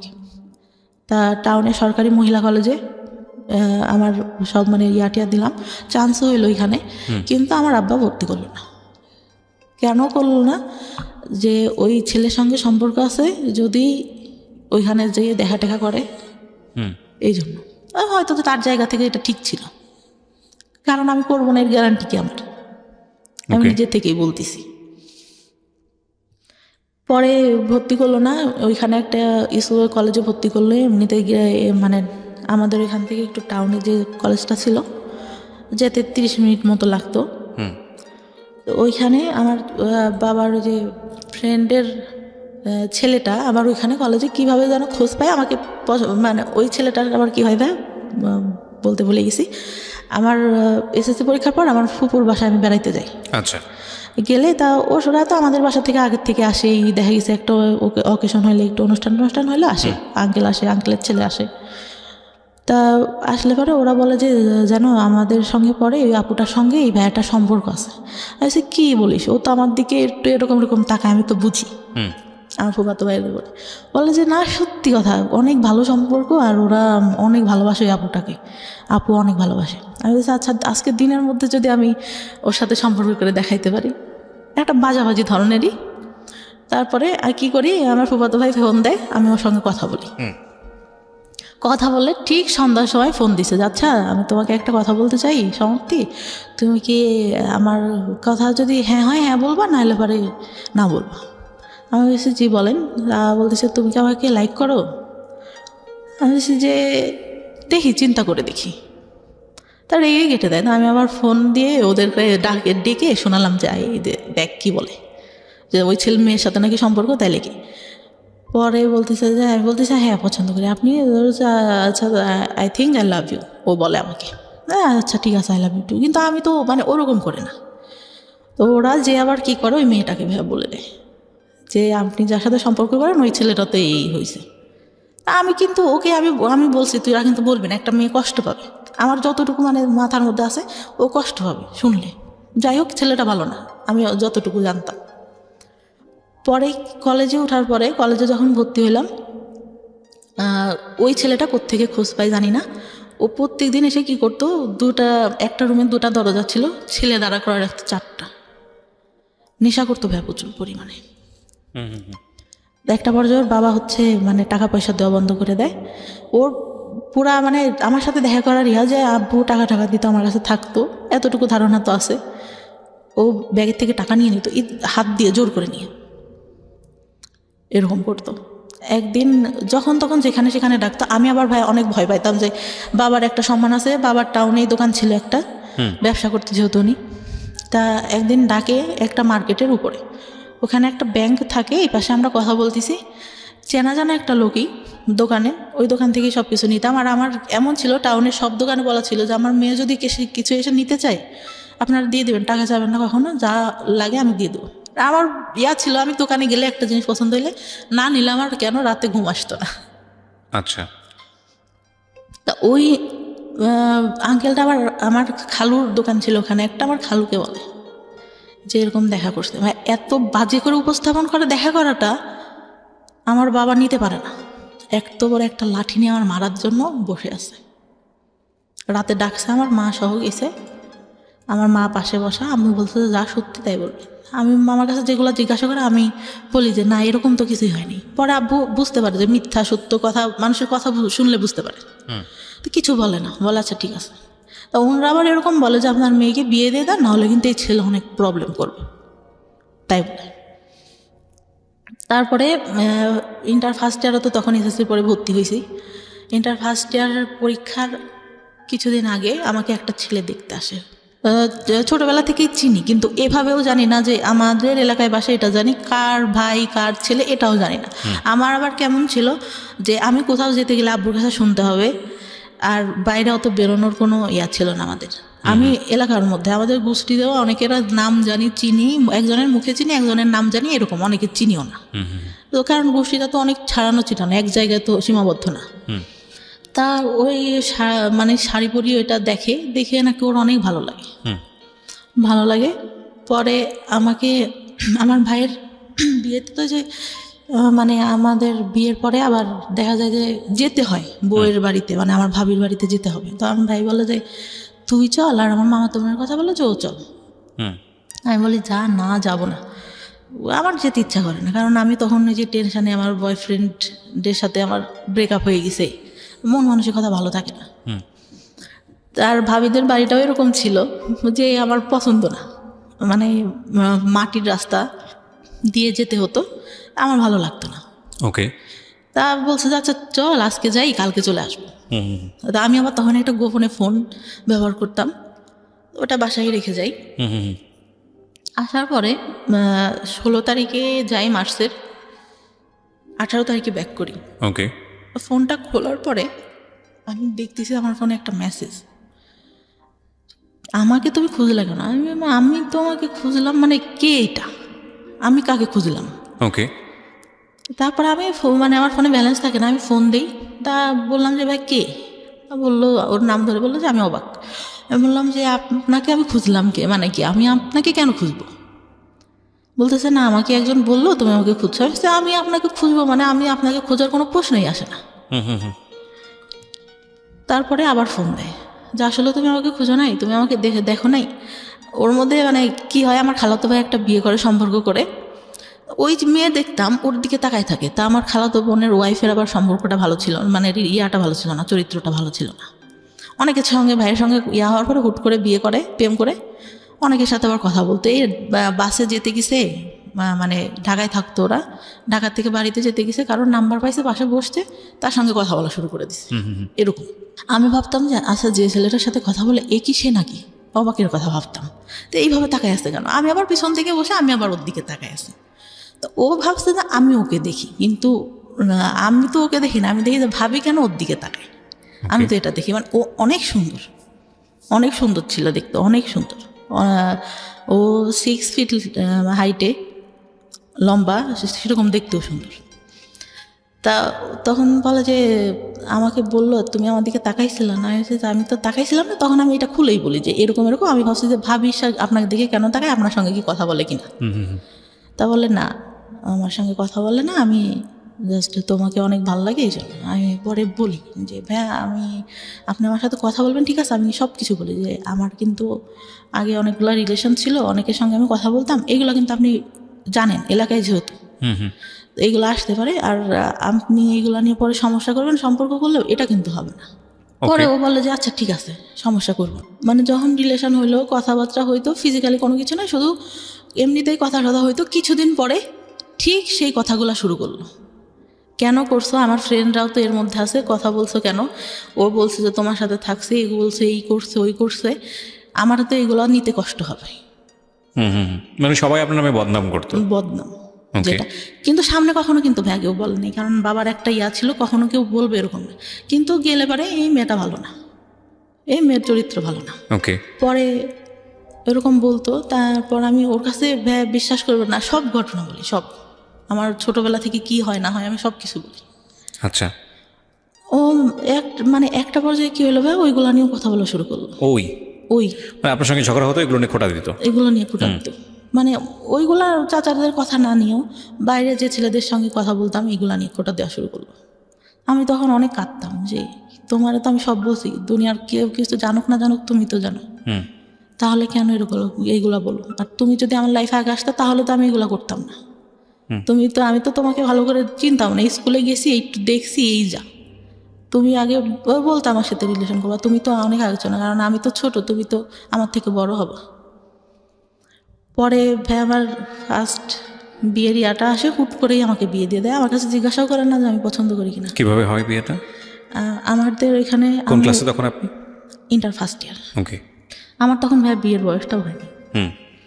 মানে আমার মাকে এসে একজন বলতো যে মানে সে হচ্ছে মুরগি দিয়ে যেত আমাদের বাসায়। হুম। বলে যে আপনার মেয়েটা তো অনেক সুন্দর, ছেলেটা অনেক সুন্দর, বাইং হাউসে চাকরি করে, তা আপনার মেয়েকে বিয়ে দিয়ে দিই। তা আমি বলে যে এর খোঁজ খবর না নিয়ে আর আমি এগুলো জানি না, ওর বাবা শুনলে রাগ করবে। তা আব্বুকে বলে, আম্মু হয়তো কোনোভাবে কনভিন্স করে বললে আম্মু আমার ভাইয়াকে পাঠায়। ভাইয়ারা ঈদের মধ্যে মানে বিয়ের পরে ঈদ ভাইয়া বাসাতেই থাকে, ভাইয়া চাকরি একটা করতো সেটা আবার ছেড়ে দেয়। পরে ভাইয়া যায়, যে কি করে ওকে বলে যে আশেপাশ থেকে খোঁজ নিতে, ও কি করে ওই বাসায় ঢুকে যায়। পরে ছেলের ছোটো ভাইয়ের কাছ থেকে সব কিছু দেখে, তাদের বাড়ি টাড়ি দেখে অনেক মানে টাইস করা ইয়া করা, ফুল ওয়াল উপরে টিন শিট, তার মধ্যে টাইস করা ইয়াটিয়াও অনেক ভালো, ভাইয়া পছন্দ করে। তখন ছেলে আসে দেখতে, তার একদিন না দুদিন পরে। ভাই আমি তো ছেলে মানুষকে তাকায় দেখবো, লজ্জার একটা ব্যাপার। আমাকে শাড়ি টাড়ি পরানো হয়, তা আমি তাকাই না কখনো। উনি আমার কাছে জিজ্ঞাসা করে ঠিকানা এইগুলা নর্মালি যেগুলা জিজ্ঞাসা করে, বা চুল দেখাবে সেই এইসব কিন্তু কিছু বলে না। এমনি নাম টাম জিজ্ঞাসা করলো, ইয়া করলো, অনেক পছন্দ হয়েছে। পছন্দ হইলে মানে আমার মায়েরও অনেক পছন্দ, বাবারও অনেক পছন্দ ছেলেকে দেখে। কিন্তু ছেলেটা ভাই আমার থেকে মনে হয় 17-18 বছরের বড় হবে। ওকে। 17-18 বছরের বড় হবে। তখন তারা কি করলো যে বিয়ে করবে। তা আব্বু বলে যে আচ্ছা বিয়ে না, আমার এক টাইমে আমি অনেক বড় করে অনুষ্ঠান করব, আমরা এমনিতে শুধু কাবিন রেজিস্ট্রেশন করে রাখি। রেজিস্ট্রি করা হয়, কবুল টবুল বলা হয় না। ওই ছেলেদের তখন রাতে ওইখান থেকে চলে যায়। আমি অনেক কান্না করি ভাই, আমি তখন বলতে পারি না যে এই ছেলের সাথে আমার সম্পর্ক আছে, আমি একে ছাড়া থাকতে পারবো না। পরে তার মধ্যেও আমার যে চাচা আসে, ছোটো চাচা আসে, ঈদে আসে, এই আসে সেই আসে, কন্টিনিউ এটা চলতে থাকে। আচ্ছা। পরে বিয়ে দেওয়ার পরে হুট করে দিয়ে দিল। আমার সবাইরে ফোন দিয়ে বললো, আমার বড় চাচা বলে যে কী ব্যাপার, তুই বিয়ে দিলি আমাদের কাছে তো জিজ্ঞাসা করবি। পরে যাওয়ার পরে আব্বা একটা ফোন দিল, ওই কন্টিনিউ কথা হইতো ছেলেটার সঙ্গে। কথা বলার আগে অন্যই যখন চলে যায় তার পরের দিন আমার ফুপুরা আসে, সবাই আসে। আমি বললাম যে ভাই ছবিটা দেখি ছেলেটার। আমার যখন দেখাইলো, আমি শুধু ভাইকে বললাম তোরা কি করলি। মানে এটা বিয়ে হওয়ার পরে গিয়ে আপনি ছবি দেখলেন ছেলেটার? আমি তখন তাকাই দেখিনি ভাইয়া, মানে আমি লজ্জাতে কি তাকাই দেখবো। আমাকে জিজ্ঞাসা করছে, আমি মাথা নিচু করে যতটুকু বলার বলছি। ছেলেটা হাইট টাইট লম্বা টম্বা সুন্দর ছিল, কিন্তু অত বয়সের তো একটা ছাপ মুখের উপর পড়ে। তো বিয়ে হয়ে যায় এইভাবে। আমি সেদিন আমার যার সাথে সম্পর্ক ছিল ওকে ফোন দিয়ে আমি অনেক কান্না করি। ঈদের পরে ও বাড়িতেই ছিল, ঢাকায় পড়ালেখা করতো। ও শুধু বলে যে যা হবার হয়ে গেছে, এখন আমি কি করবো। আমি তো মানে আমার ভাইয়ের সাথে ওর আবার অনেক ভালো সম্পর্ক ছিল। আমি তো ভাইয়াকে ফোন দিয়েছিলাম যে ভাই কী করেন। এখন ভাইয়া তো আর আমাদের সম্পর্কের কথা জানে না, হয়তো অনেকের কাছ থেকে শুনতে পারে, তাছাড়া তার কাছে জানে না। বললো যে ওকে দেখতে আসছে, হয়তো বিয়ে হয়ে যাবে, আমি বাড়িতে। তা বলতেছে ও নাকি জিজ্ঞাসা করে আমাকে, যত দূরও বলে যে খোঁজ খবর নিছেন কি করে ছেলে, যে হ্যাঁ ভালোই। বলতেছে এরকম হুট করে কি বিয়ে দেওয়া ঠিক, ও নাকি এই কথাটা বলে আমাকে বলে যত দূর। এখন ও বলছে কি না দেওয়া আমি সঠিক জানি না। অনেক কান্নাকাটি করলে রাতে যে কাবিন রেজিস্ট্রি হওয়ার পরে ওরা তো চলে গেল। পরে আমার সাথে কথা হইতো, কিন্তু আমি নিতে পারতাম না। পরে মানে যখন কথা টথা হইতো, উনি একটা পর্যায়ে বলে যে আচ্ছা আমাদের তো শুধু কাবিন রেজিস্ট্রি হয়েছে, তুমি ফোনে কবুল বলো, আমিও বলি, মানে আমাদের তো তাহলে বিয়ে হয়ে গেল। কে বলছে এটা? মানে আমার যার সঙ্গে কাবিন রেজিস্ট্রি হয়। আচ্ছা আচ্ছা, ওকে। আমি বলতেছি কেন বলবো, যখন কাবিন মানে কবুল বলতে হবে তখন তো বলবই, তখন তো সবাই থাকবে। ফোনে বলে শুধু কি দরকার, কাবিন রেজিস্ট্রি তো হয়েছি। তো বলতেছে বলো, তাহলে তো আমরা স্বামী স্ত্রী হয়ে গেলাম। তো উনি বলে 3 বার বলে, আমি বলি না। মানে আমার মনের মধ্যে যেন কেমন একটা লাগে যে কি ফোনে কেন বলবো। আর যদি বিয়ে না হয়, আমার কেন জানি না মনের মধ্যে বললো যে যদি না হয়। আপনি তো রেজিস্ট্রি হয়ে গেছে, কিন্তু ওই যে ইসলামিক ধর্মে যেভাবে হয় সেটা তো হয়নি। আচ্ছা। আমরা তো ধর্মে বুঝি যে মানে কাবিন রেজিস্ট্রি হইলে তো বিয়ে হচ্ছে না, আমাদের কবুল বলতে হবে 3 বার। আমাদের হাদিসে যতটুকু বলা আছে। আচ্ছা।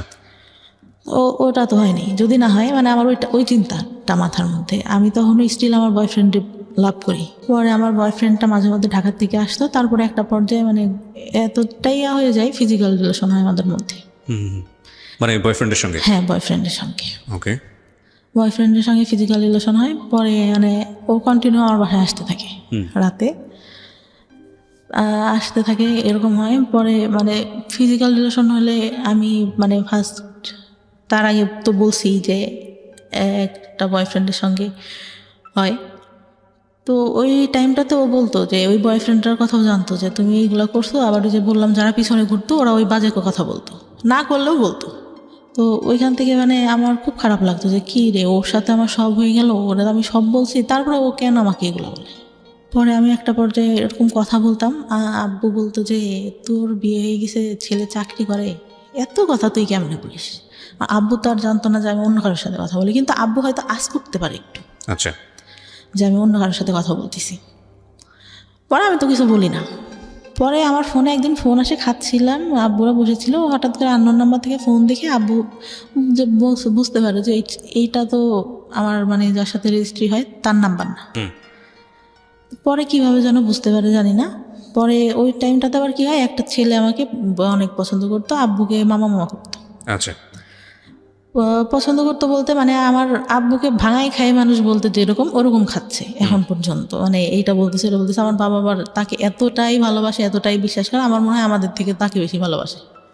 আমি বললাম যে ভাই আপনি তো আব্বুকে বলতে পারেন। আমার যখন ইন্টার ফার্স্ট ইয়ার ভর্তি করতে নিয়ে যায় তখন উনি আমাকে বলে বাইকে। এটা কি বিয়ের পরের ঘটনা এগুলো আপনার? না, বিয়ের আগে। আচ্ছা, বলতে ভুলে গেছি। আচ্ছা।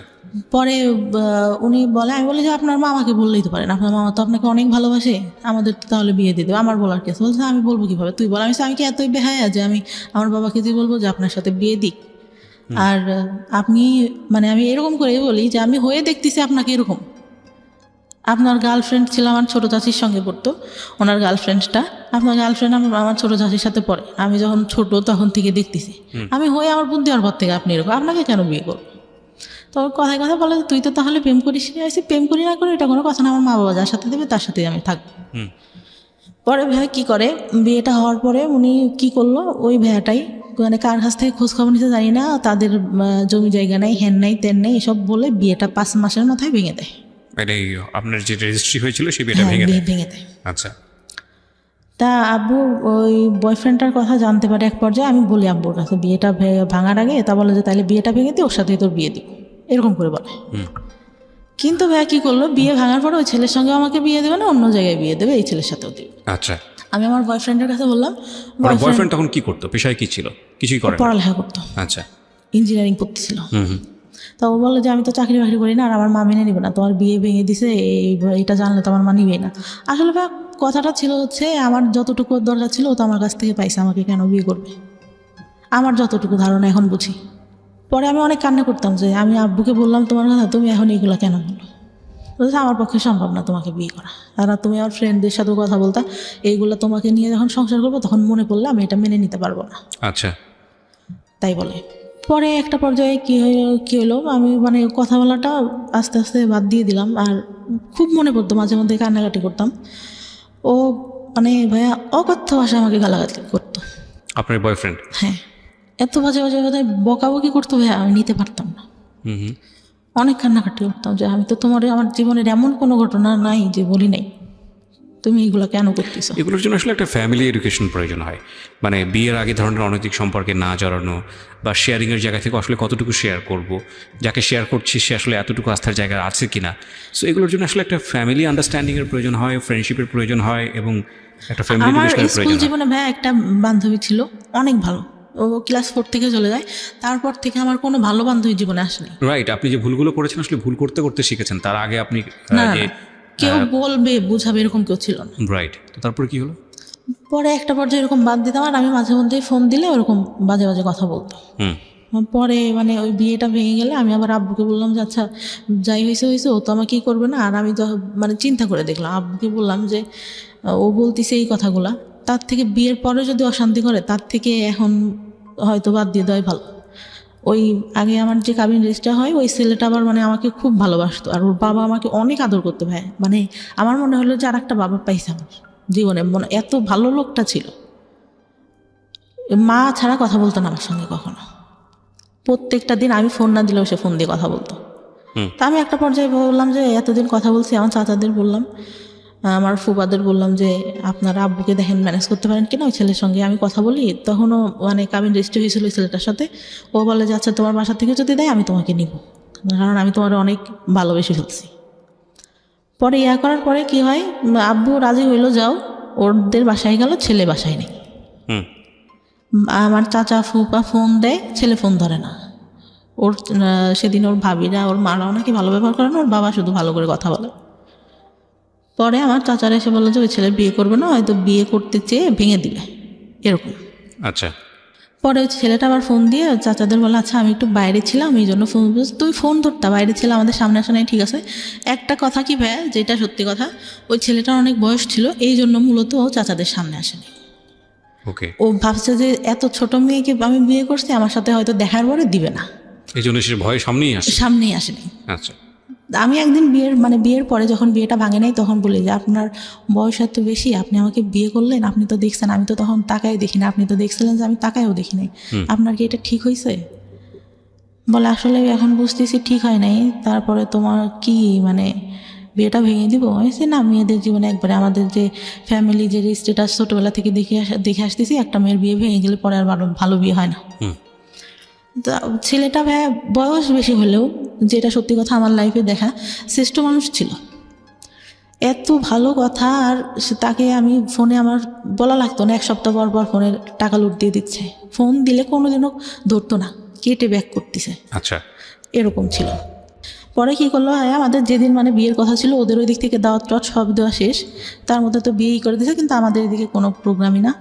মূলত আমার বিয়েটা ভাঙে আমার বাবা ওই ছেলেটার কথা শুনে, আর হচ্ছে ভাইয়ের বিয়ে দেওয়ার পরে আমার বাবার হাতে হয়তো অত টাকা ছিল না, সে গল্প দিছে যে আমার একটাই মেয়ে, অনেক বড় করে হ্যান করবো ত্যান করবো, কোনো কিছু করতে পারবে না, এইটা কারণ ছিল। পরে হুট করে ছোট চাচা নিয়ে আসে, যে আমাকে মানে ছোটবেলা থেকে ফিজিক্যালি টর্চার করতো, সে নিয়ে আসে। তা নিয়ে আসলে আমার বাবা বলে যে সব কাপড় কেন পরে আসিস, ভালো কাপড় পরতে পারিস না? আমি তো বাসার উপর কী পরবার, এবার আচ্ছা ভালো কাপড় পরতে। তা আমি মানে তখন একটু আন্দাজ হয় যে ভালো কাপড় কেন পরতে বলতেছে।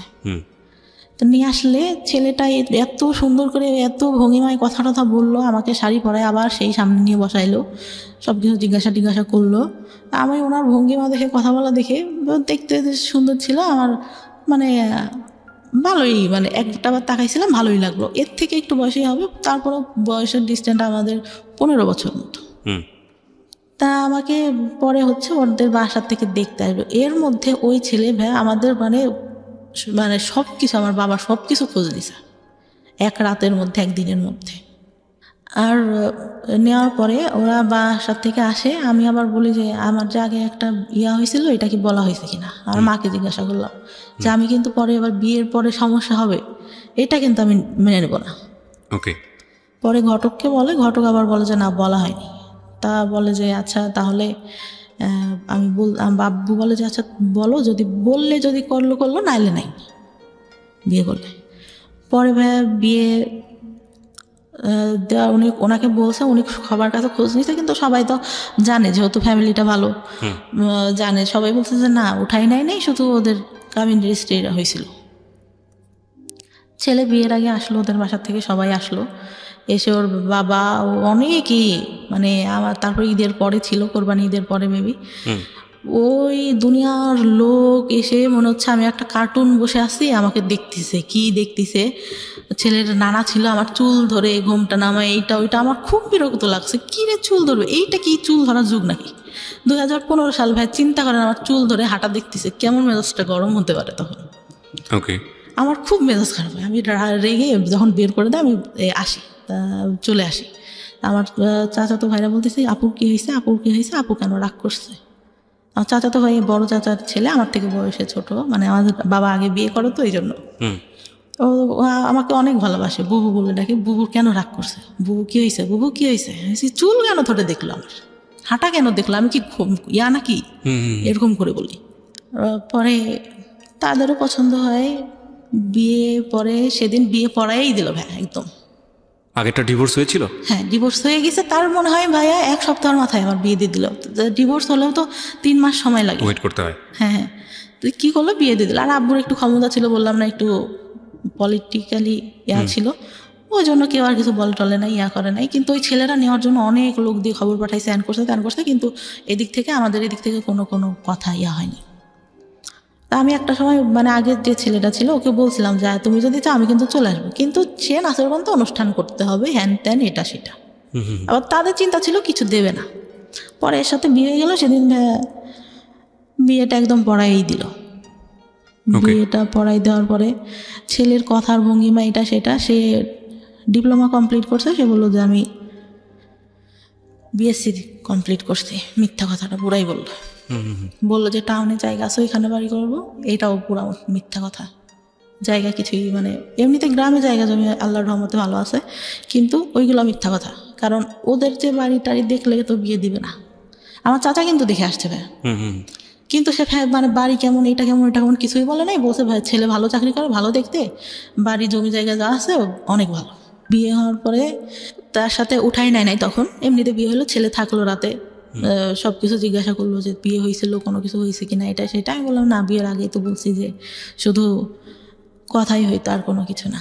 আর ছেলেটা হয়তো ওইরকম ছিল না যে দেখা করবে বা হ্যান ত্যান। পরে সারা রাত গল্প টল্প করলাম, করার পরে মানে ভাইয়া যে বলে না যে মানে হাজব্যান্ডের কাছ থেকে একটা ভালো কথা বা ভালো কিছু, সে প্রথম অনেক ভালো কথা বলতো, ভালো ব্যবহার করতো। আমি ফার্স্ট যখন ঢাকায় আসলাম, একা আসলে চাকরি করতো, একটা বাসায় এসে একা থাকতো, তার ফ্রেন্ডের সাথে একটা বিজনেস করতো, এক পাশে হচ্ছে তাদের জিনিস থাকতো, এই কসমেটিক্স এটা সেটা, আর এক পাশেও থাকতো। কি হয় ভাই, আমাকে একটা ফোন গিফট করে, ফোনটা হারাই যায়। বাস থেকে যখন নামবো গাবতলিতে, আমার ব্যাগে ধাক্কা লাগে বাসের মধ্যে থেকেই। আমি ভাবি যে হয়তো সিটে লেগে ধাক্কা লাগছে। তখন আমি বাইরে নেমে দেখি আমার ব্যাগের মধ্যে ফোন নাই, তো নাই, ফোন দেওয়া হচ্ছে, ফোন বন্ধ। তখন বুঝতে পারছে, বাসায় এনে বললো যে আমি অনেক কষ্ট করে সব কিছু করি এইরকম। আমি অনেক কান্না করতেছি যে আসলে আমি তো ইচ্ছা করে করিনি। আমার আব্বু ফোন দিছে, কী হয়েছে, ফোন বন্ধ কেন, ফোন হারাই গেছে, ওর সাথে কথা বলতেছে। আমি না, আব্বুকে রাগারাগি করবো, আমি বলবো না, আমি কথা বলবো না। তো আমি অনেক কান্না করি, কিন্তু ও এইভাবে বলে, আমার খুব মানে খারাপ লাগে ভাইয়া, যে আমি তো ইচ্ছা করে ফোনটা হারাই নাই, এইভাবে কেন বলতেছে। আর ওর মানে বিয়ের প্রথমে এত ভালো কথা, আমি এসে ঢাকায় এসে দেখলাম পুরাই উল্টাটা ভাইয়া, পুরা উল্টা, মানে একদম মানে মনে হলো আকাশ থেকে আমি পাতালে পড়ে গেছি, এটা কি। পরে উঠাই নিল মনে হয় প্রায় 6-7 মাস পরে। উঠাই নেওয়ার পরে আমাকে যেরকম মানে ইয়াতে আমি পার্লার থেকে সেজেটে আসলাম, এই বউটু সেজে এত সুন্দর করে আসলো। সে আমার সাথে এতদিন যে সংসার করছে, সে বিয়ের দিন সে এমন ভাব করতেছে যে আমার প্রথম দেখতেছে। আমার খুব বিরক্ত লাগতেছে, আমি বসে বসে খুব ফুল দিছি রাগে, কি রে বিয়ে হয়ে গেছে আগের থেকে চেনা জানা, সে এমন একটা ঢং করতেছে যে আমার এই ফার্স্ট দেখলো এটা সেটা। তার মধ্যে আবার ক্যামেরাম্যান এরকম করে তাকাইতে বলতেছে। আমার আবার একটা জিনিস একটা কেউ যদি বলতো বুঝতে পারতাম, একটাবার বললো যে এইটা এরকম না, এরকম করো। সে কি বললো, বিয়ে তো প্রথম করতেছি এই জন্য আসলে বুঝি নাই কিভাবে, ক্যামেরাম্যান বলতেছে, সে বুঝতেইছে না কি করতে হবে, তাকাইতে হবে কিভাবে, কি বিয়ে তো ফার্স্ট করলাম, আগে তো আর একটাও করি নাই, কিভাবে বুঝবো। আমার ওই কথাটা খুব খারাপ লাগে, কী রে এই খোটা দেওয়া শুরু করলো এটা না কেমনি কি। কথায় এই কথাটা আসতেছিল। অনেকেই হয়তো নোটিস করে, আমি নোটিস করি নাই, বিয়ের পরে ইয়া করি। তারপরে যখন নিয়ে গেল ভাইয়া, চারপাশে জঙ্গল, মাঝখানে মাটির পথ, আমাকে নিয়ে যাচ্ছে, আমি মানে সন্ধ্যা কি কই নিয়ে যায় আমাকে, এটা কই আসলাম। যখন ওদের বাসার সামনে যে নামালো ভাইয়া, আমি পুরা মানে আমি মানুষের বলে না বেশি কষ্টে হাসি পাই, আমি হাসতেছিলাম। কি এটা কি থেকে নিয়ে আসলো, হাফ ওয়াল, একটা ফুল ওয়াল, 2টা রুম, একটা হাফ ওয়াল টিন শেড, মানে এমন আগেকার যুগের একটা বাড়ি, এতটুকু ঘর, এটি কই আসলাম আমি। তো তখন আমার মনে সান্ত্বনা দিচ্ছি, তখনও জানি যে ওদের টাউনে জায়গা আছে, ওইখানে বাড়ি করবে। আচ্ছা, তো ওইটা বলে মনে সান্ত্বনা দিচ্ছিলাম, না জায়গা জমি আছে, বাড়ি করবে, এখানে থাকবে না, তো এখানে বাড়ি করে কি করবে, হয়তো এটা। পরে ভালোই থাকলাম ওইখানে 2 দিন। পরের দিন অনুষ্ঠান করলো, পরের দিন যাইতে দিল না, 2 দিন পরে আবার বাবার বাড়িতে আসলাম, ওর বোনরা আসলো সাথে। বিয়ের পরে কি হলো, আমার গেছি, আমার যে গয়নাটা দিছে, আমার ছোট ননদ দেখে বলে, কি গয়না দিছে, দেখতে ভালো না, এই আমাদের বাসা থেকে যেটা দিছে অনেক সুন্দর। তারপরে আমি তো মানে আমার মন খারাপ, আমি বললাম যে আব্বু বলছে যে আমার তো একটাই মেয়ে, তো তোমাকে আমি ভালো করে বানাই দেবো, এখন তাড়াহুড়া করে এইটা ওদের কাছে ছিল এটাই এনে দিছি ওকে। বলি। পরে ওর আবার চাকরিতে তো ছুটি ছিল না, 1 সপ্তাহ পরে আবার যায়, গেলে আবার শ্বশুরবাড়িতে আসলাম। তার মধ্যে লাগলো ঝামেলা, কি মাছ কুটতে দিছে ভাইয়া। জীবনে যে আমি কোনোদিনও আমার ছোটোবেলা থেকে আমি জীবনে কোনোদিনও আমি নিজে মনে পড়ে না হাত দিয়ে ভাত নিয়ে খাইছি। শীতের দিন ভাবে এত অলস ছিলাম, শীত লাগবে হাত দিয়ে ভাত খেতে গেলে আম্মু খাওয়াই দিতে হবে, নাহলে রাতে সেদিন খেলাম না, শুয়ে পড়লাম এরকম। তো মাছ কুটতে দিয়েছে, ছোটো মাছ ভাই, আমি এত আস্তে আস্তে আস্তে আস্তে কাটতেছি, আমার ননদটাও কাটতেছে। তো বলতেছে যে এত আস্তে আস্তে মানুষ মাছ কাটে, আমি বলতেছি আমি তো কখনো করি নাই, এই তো করতেছি এই বেশি। তো আমি বাসায় এসে মানে আমার কোনো কাজই পছন্দ হয় না ভাই। তো আমি খুব মানে আমার খুব খারাপ লাগতেছে, আম্মুর কথা মনে পড়তেছে, কান্না করতেছি যে আমার এটা কী দিল, কী দেখে বিয়ে দিল। পরে ওদের একটা খালু থাকে, ওদের সাথে আবার ওর টাকা দেয়, ওদের সাথে আবার ঝামেলা হয়। তা ওই খালুটা মানে বিয়ের দিন আমার চাচাকে নাকি করে বলে যে বিয়ে তো দিলেন, পরে বুঝবেন মজাটা কেমন, এরকম বললো। আমরা তখন আমার চাচা, ছোট চাচা কিছু বলে নাই তাকে। পরে আব্বুকে হয়তো বললে আমার বিয়ের কিছুদিন বলতে 5-6 মাস পরে আমি মনে হয় প্রেগনেন্ট হই। 1 মাস পর আমি বুঝতে পারি, তার আগে বুঝতে পারি না, 1 মাস পর যখন পিরিয়ড হচ্ছে না তখন বুঝতে পারি। তার মধ্যে ওই যে শ্বশুরবাড়িতে যাই মাঝে মধ্যে, আমার শ্বশুর তখন বেঁচে ছিল, এইটা নিয়ে বাঁধাবে ওইটা নিয়ে বাঁধাবে, এইরকম এই কাজটা কেন করে না, ওইটা কেন কিছুই করে না। আমি তো ভাই আমি বুঝি না আসলে সংসারে কি করতে হয়, টোটালি আমি বুঝি না কি করতে হয় একটা সংসারে, যে উঠবো সকালে উঠে এইটা করবো ওইটা করবো। আমি তো ওইভাবে মানুষই নেই, সব দেখছি আমার মা কাজের লোক দিয়ে করাচ্ছে, নিজে শুধু রান্নার বান্না করতেছে। মানে বললাম না ফ্যামিলিটা বড় ছিল, একসাথে ছিল সবাই, তো করতেছে। তারপর আমি মানে করতাম না, আমার কী হলো বাচ্চাটা যখন প্রেগনেন্ট আমি, তখন আমি একদম আমার বাড়িতে, আমার বিয়ের পরে ভাই আমার হাজব্যান্ড আমাকে কাপড় দিত না ওকে। টোটালি বলতে। আমি গেছি আমার একটা জামা সবসময় পরার জন্য 500-550 টাকা দাম হবে, বললাম যে এটা আমার পছন্দ হয়েছে আমি নিব, বলছে আমার কাছে টাকা নেই, তোমার কাছে থাকলে নাও। তারপর আমি নিলাম, আমি করি নাই। আবার আমার খালার ছেলেটা অসুস্থ হয়ে যায়, ওর কাছে টাকা ছিল না, আমি মানি ব্যাগ দেখে আমার কাছে টাকা ছিল, ওইটার মধ্যে দিয়ে দিই। মানে এতটাই ভালোবাসতাম ভাই ফার্স্ট টাইমে, এতটাই বিশ্বাস করছি তার কথা শুনে। পরে আমার খুব খারাপ লাগে, ঈদ যায় 2টা ভাই, ঈদে একটা কাপড়ও দেয় না আমাকে, আমার বাবার বাড়ি থেকে সব। ঢাকায় আসছি, এই বছর বাণিজ্য মেলায় যাবো ভাইয়া, আমি বললাম যে গেলে কি কিনে দেবা, বলে যাওয়ার আগেই কি কিনে দিব, বাণিজ্য মেলায় সবাই ঘুরতে যায় কিছু কিনতে যায় না, ওইখানে অনেক দাম, তাহলে কি দরকার আছে যাওয়ার। ওকে। পরে আমি আম্মুরে ফোন দিয়ে কান্না করতেছিলাম, আব্বু আবার বিকাশে 2000 টাকা পাঠায় ওর, যে ও গেলে যা কিনতে যায় কিনে দিও। পরে যাই ওখান থেকে একটা হাতের ব্রেসলেট, একটা পাইল কিনে আর একটা আংটি কিনে। ও মানে আমাকে নিয়ে যাওয়ার পরে ভাইয়া শুধু গ্রাউন্ডে ঘোরাচ্ছে, এই যে সব আগে ঘুরে দেখো, দোকান যখন বন্ধ হয়ে যাচ্ছে তাড়াহুড়া করে ওই 3টা জিনিস নেই। নিয়ে আসার পরে যে প্রেগনেন্ট, তখনও জানি না প্রেগনেন্ট, আসি আবার যাই ওই শ্বশুরবাড়িতে, বেশি হলেও 3 থেকে 4 দিন থাকি, তার মধ্যেও ভাই যত সব কাহিনী। আবার এখন পর্যন্ত দুপুরে ঘুমানো আমার শাশুড়ি দেখতে পারে না, এই ঘুমায় দেখে তুই অবস্থা। একটু কাজ করে রসুন পেঁয়াজ ছিলে রাখলে পরে রান্নাবান্না করতে তাড়াতাড়ি হয়, ওই তো বললাম না ওইরকম করে দেয়। তারপর আমার চাচা, যেটা বলতে ভুলে গেছি, বিয়ের পরে এই ছেলেটার সাথে যখন বিয়ে হয় ওর চলে গেল, আমার দাদি ছোটবেলা থেকে আমাকে দেখতে পারতো না। এই খাওয়াটা হলে ফুপড়া আসছে, বলবে যে খেতে বসছি, দেখা গেছে সামনে থেকে বাটিটা টান দিয়ে নিয়ে নিত। আপনার ফুপু? আমার দাদি। হ্যাঁ, বলতো যে ওরা তো চলে যাবে, তুমি তো বাসায় খাওয়াই, পরে খাবা। মেয়ে বলে হয়তো দেখতে পারতো না, আমার খুব খারাপ লাগতো, আমার ভাইকে অনেক ভালোবাসতো আমার দাদি। হ্যাঁ, এই যে ডিসক্রিমিনেশন, এটা আমাদের সমাজে আছে। পরে এই বিয়েটা হওয়ার পরে কি হলো, ফুপুরা আসছে সবাই, আমার হাজব্যান্ড চলে গেছে তখন ঢাকায়। আমি ঘুম থেকে উঠছি, আমার অনেক গলা ব্যথা, আমার টনসিলের প্রবলেম এখনো, মাঝে মধ্যে ফুলে টুলে যায় একদম, কথা বলতে সমস্যা হয়, কথা বলতে পারি না। তা খেতে গেছি, আমার ভাবি আমার ভাইকে অনেক ভালোবাসে আমার দাদি। আমি খেতে গেছি, মাংসর বাটিটা সামনে আছে, আমি ডাল নিয়ে মাংসটা নিতে গেছি, উনি কোত্থেকে এসে বাটিটা টান দিয়ে সামনে থেকে নিয়ে নিয়েছে, মানে ধরিও নাই আমি। বলতেছে তুমি কি মাংস নিবা, তোমার ফুপুরা খাইছে, যাওয়ার সময় আবার খাবে। আমার খুব কষ্ট লাগে তখন, কষ্ট লাগে। আর আমি তখন বলি যে না থাক, খাবো না। পরে ভাত মানে গলা ব্যথা, তারপরে কষ্টে গলার মধ্যে আর যাচ্ছে না। যে বিয়ে হয়ে 2 দিন সময় মানে সময় পাইলো না, এর আগে থেকে এরকম করতো, এখনও এই ব্যবহারই। বিয়ের পরেও এটা করেছে? আমার দাদি, হ্যাঁ বিয়ের পরে। আচ্ছা, না ঠিক আছে। পরে আমার ভাই কি বললো, ভাই কথাটাই আসে, আমার ভাই ছোটবেলা থেকে অনেক আদর করতো, যখন রিলেশন করতাম তখন একটু মানে ওর কাছে খারাপ লাগতো, বলতো ওর কাছে হয়তো কেউ, ও মানে একটু ব্যবহার মাঝে মধ্যে খারাপ করতো, কিন্তু ভালোবাসতো এমনিতে। ঢাকার থেকে যাচ্ছে, এটা নিচ্ছে ওইটা নিচ্ছে।